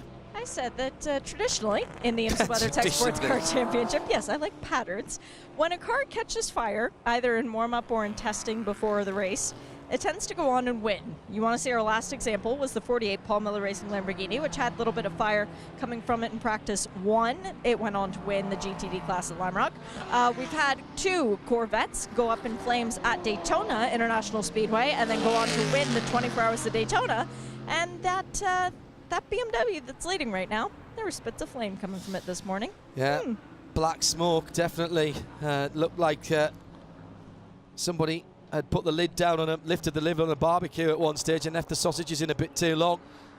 The guy's working really hard to turn that car around in not a huge amount of time before the green flag. The gap's now down to 4.2 seconds. Well, 5.2 seconds, excuse me. So it came down. Jesse Kron's right with Magnussen again. Yeah, I mean, those two are absolutely flying. And I think Alexander Sims has been super consistent, 44, very, very low 44s the last half dozen laps. Can I just mention GT Daytona and the top 3 being within 3 seconds? Yeah. Make that 1.3 seconds now. They were all together as they crossed the line. Baumann, Legg and Long, Lexus, Acura, Porsche and Ferrari and Mercedes and Lamborghini and Audi. The top 7 cars in GT Daytona from different manufacturers through turn 2 into turn 3, and Baumann has been caught. And the back end of that blue number 14 3 GT Lexus is sliding all over the place, and Catherine Legg sniffs the top step of the podium here. But the problem is, so does Pat Long, and he feels like he's been robbed of a victory this season. It was Lime Rock Park when the car went away late on, couldn't keep the tyres underneath it. And this is getting very, very interesting indeed for the GT Daytona battle. 2.5 minutes to go. And once again, the numbers don't lie. GT3 looking spectacular here. GT Le Mans looking the same. GT Daytona, the IMSA technical crew, they deserve a round of drinks from every single spectator here. That would make them quite drunk, in fairness, but you know what I mean. They've done a cracking job here. This is a championship that allows racers to race. It rewards consistency. It rewards good decision-making. It rewards clean, decisive, quick drivers. And it attracts the biggest names, whether it's manufacturers or drivers, in the GT world. IMSA on top of its game, on top of the GT world here at VIR. And it'll be white flag next time around. For the leader, for the Sims. race leader, yes, and now for everybody with the GTD cars just going across start-finish line. There's any amount of things that could happen yet. Dirk Muller could be on the podium yet, even though he's 23 seconds back, because all kinds of things could happen. And Gunnar Jeanette could win GTD. No question. With these three battling, here comes Pat Long down the inside of turn 3, gets the nose to the left rear corner of Catherine Legg's Acura, but can't get through. No. And that's given Dominic Baumann a big breathing space. And Catherine, that might be enough. That might be enough for Dominic Baumann, because Catherine is going to be wanting not to give up a place to Patrick Long, that's for sure. I think Pat Long is in the car that's best at the end. Catherine's got some issues of grip, but not as much as the leader. Through comes the 25. Catherine will be thinking championship at this point. White flag for Alexander Sims, and 3.1 seconds behind is Jan Magnussen. He can't slow down. He's got Jesse Krohn in the shadow of the rear wing of that Corvette C7R. Baumann, a lap and a half to go. Call it a lap and a third as they're going down the back straight. Equally spaced at the moment. Now is Pat Long going to try and make a long dash down through the final set of corners? The roller coaster and Hogpen and onto the straight. That Porsche is very good in a straight line, and we know the two cars ahead are struggling for a little bit of grip. Catherine Legg gets a good run out the final corner. Baumann just sliding around a bit, and Catherine Legg is dragging up towards the back of the leader. Not going to be close enough at turn 1, I don't think. Maybe Patrick Long is getting a drag as well. No, he's too far back. Oh, this is magnificent stuff. Absolutely magnificent. Catherine Long gains within just a car's length, and Baumann can barely get the power down going out to turn 1. And here comes Pat Long.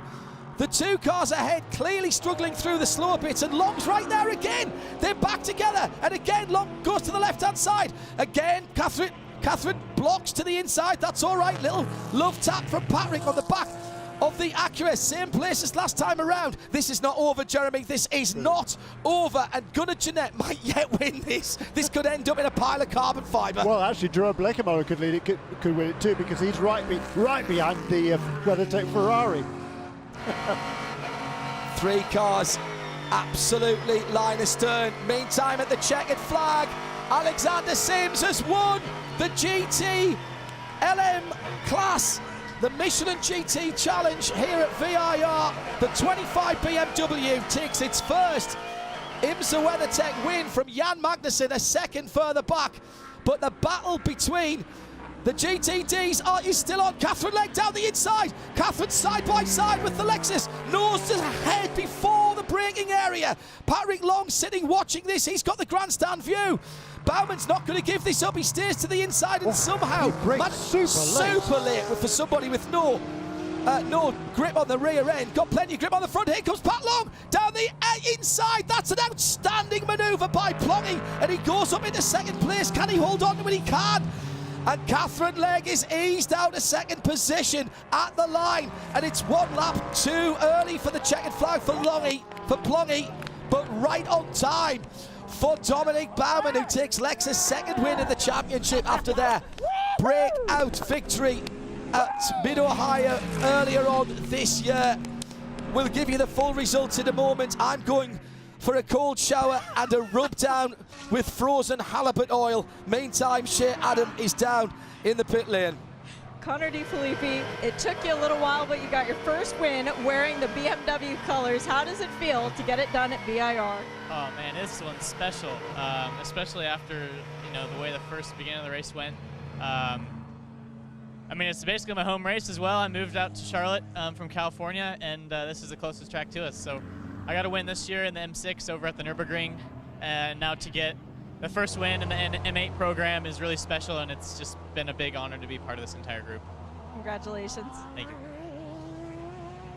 Sure, Shea, can you just make that interview go on for another half an hour while Jeremy and I gather our thoughts, please? No, because I don't have enough brain power for that. Oh my goodness me. That was fantastic. 18 cars, 2 cars out relatively early on, half the race ago for Briscoe and Tandy in the Ford and the 911. but enough action and drama right to the very last in both of the classes that most series would kill for across a whole season. Extraordinary stuff, absolutely extraordinary, and a well-deserved win for RLL, who have been developing this car throughout the season. It's taken them, what, half the year in terms of the rounds of the championship, a little over that. Let's go back to Shea Adam for some more reaction from the winning teams, and this from the GTD winners, Kyle Marcelli from Lexus. Well, Kyle, you're not going to share with your teammates. You guys got the first win for the Lexus at Mid-Ohio. Now you get win number 2 here at Virginia International Raceway. That 14 Lexus looked hooked up today.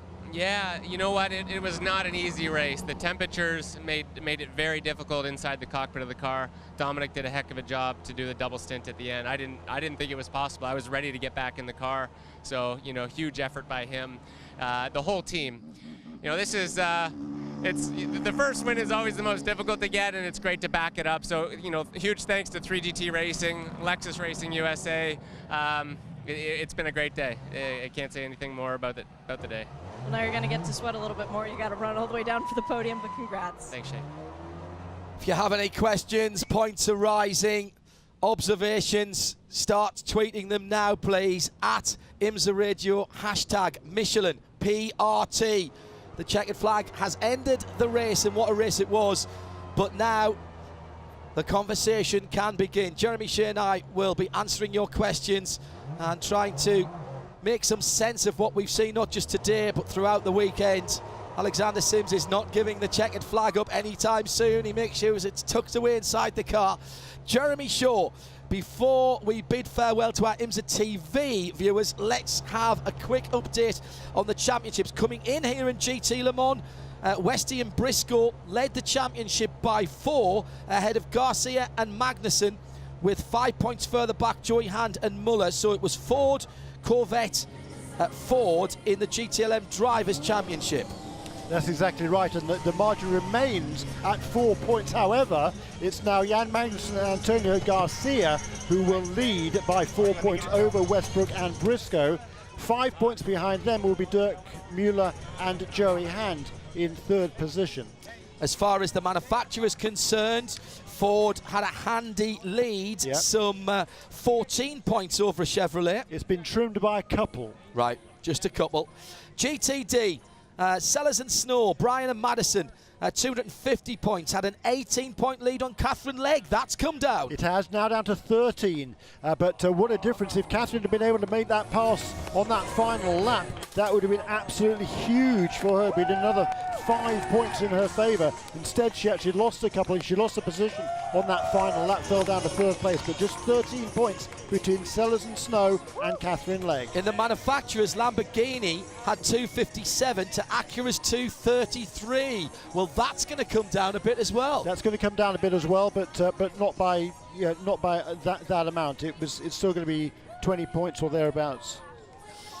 Well, the only genuine rookie driver who hadn't been here in any series, Dominic Baumann, and he managed to hold on at the end of the race. Shea Adam, that was an outstanding run. He had virtually no grip left at the end and somehow defended. In some ways, Pat Long being there and challenging Catherine Legg actually helped him out. I think that's what the difference was, and I can't wait to talk to Patrick Long and Catherine Legg in our post-race tech once they've gotten their helmets off and they're back with bottles of water, because I bet their conversation is going to be pretty interesting too. Yeah, post-race tech coming up, hashtag Michelin PRT.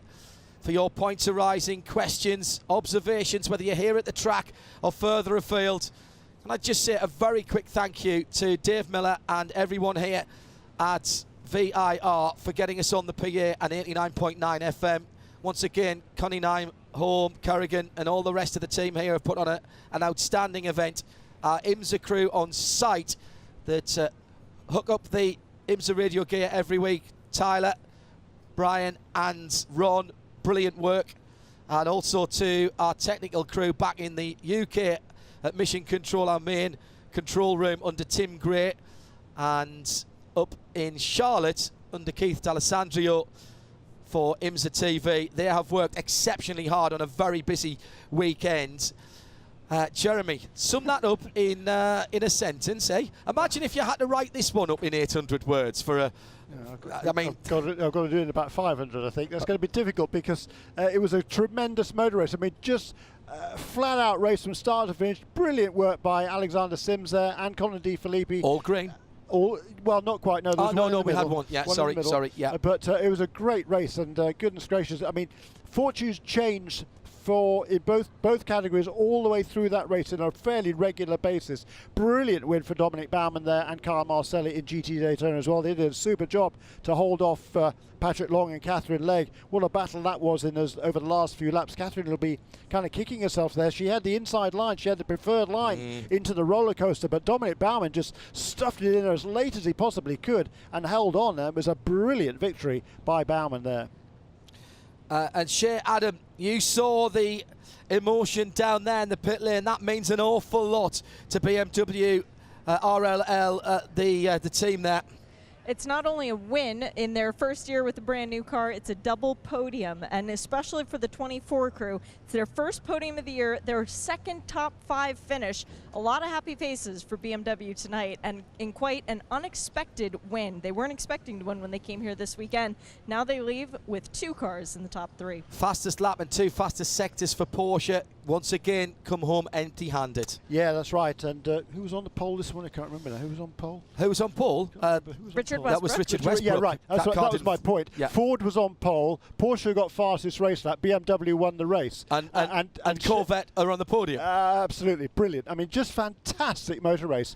And you know, hats off to everybody involved here. It was BMW, they were pretty confident this morning. I saw Steve Dixon, who's the team manager there at BMW TRLL, and he was pretty confident, even though they had that drama this morning. They had a good car at Road America. They've had good cars on several occasions. They finally put it all together here, and it was a great performance. And of course now all of the manufacturers have won in GTLM this season, all 4. Shea Adam was our Continental Tire pit lane reporter. Jeremy Shaw joined me in the broadcast bus. Coming up, it's Michelin Post-Race Tech, hashtag Michelin PRT at IMSA Radio. Couple of 3 weeks' time, we'll be at WeatherTech Raceway, Laguna Seca, live in sound and vision again. Honestly, I'm going to have to go and see a cardiac specialist if they all end up like this year. It's taking years off my life, but I wouldn't have it any other way. Post-race techs next. Stay tuned to 89.9 for the formalities and to RS2 IMSA Radio for the rest of our programming.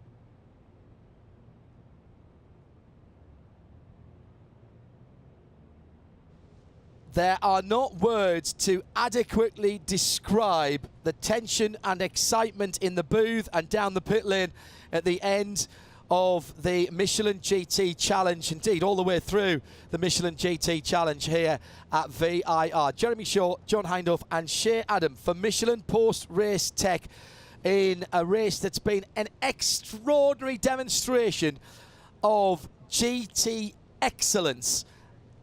So many tweets coming in at IMSA Radio, hashtag PRT. Just brilliant stuff. And Jeremy, we've got to say again, I know we've mentioned this before, but a lot of people saying, hang on, BOP, balance of performance that actually balances the performance. It's working. In this series, it's working because they do it on a data-driven system. Yeah, I've always loved the concept. I know a lot of people don't, but I always have done. And I think it's great. It works perfectly. And this is, as you say, this is a perfect example of why the IMSA technical team works so hard, and this is the fruit of their labour. It's a tremendous motor race. Take a bow, gentlemen. Take a bow, gentlemen and ladies. Catherine Legg closes the gap between herself in second and Madison Snow and Brian Sellers, leading GTD Drivers' Championship to 13 points from the 18 it was. She's with Shea Adam in Michelin Post Race Tech. Well, Catherine, it's down to 14 points now between you and the two boys leading the championship. You drove a killer double stint at the end of that race. You had to go for it. Oh man, I had to go for it, right? You know, if it wasn't for my mistake earlier, I really think I could have given the team that win. And honestly, they deserved it because the car was awesome.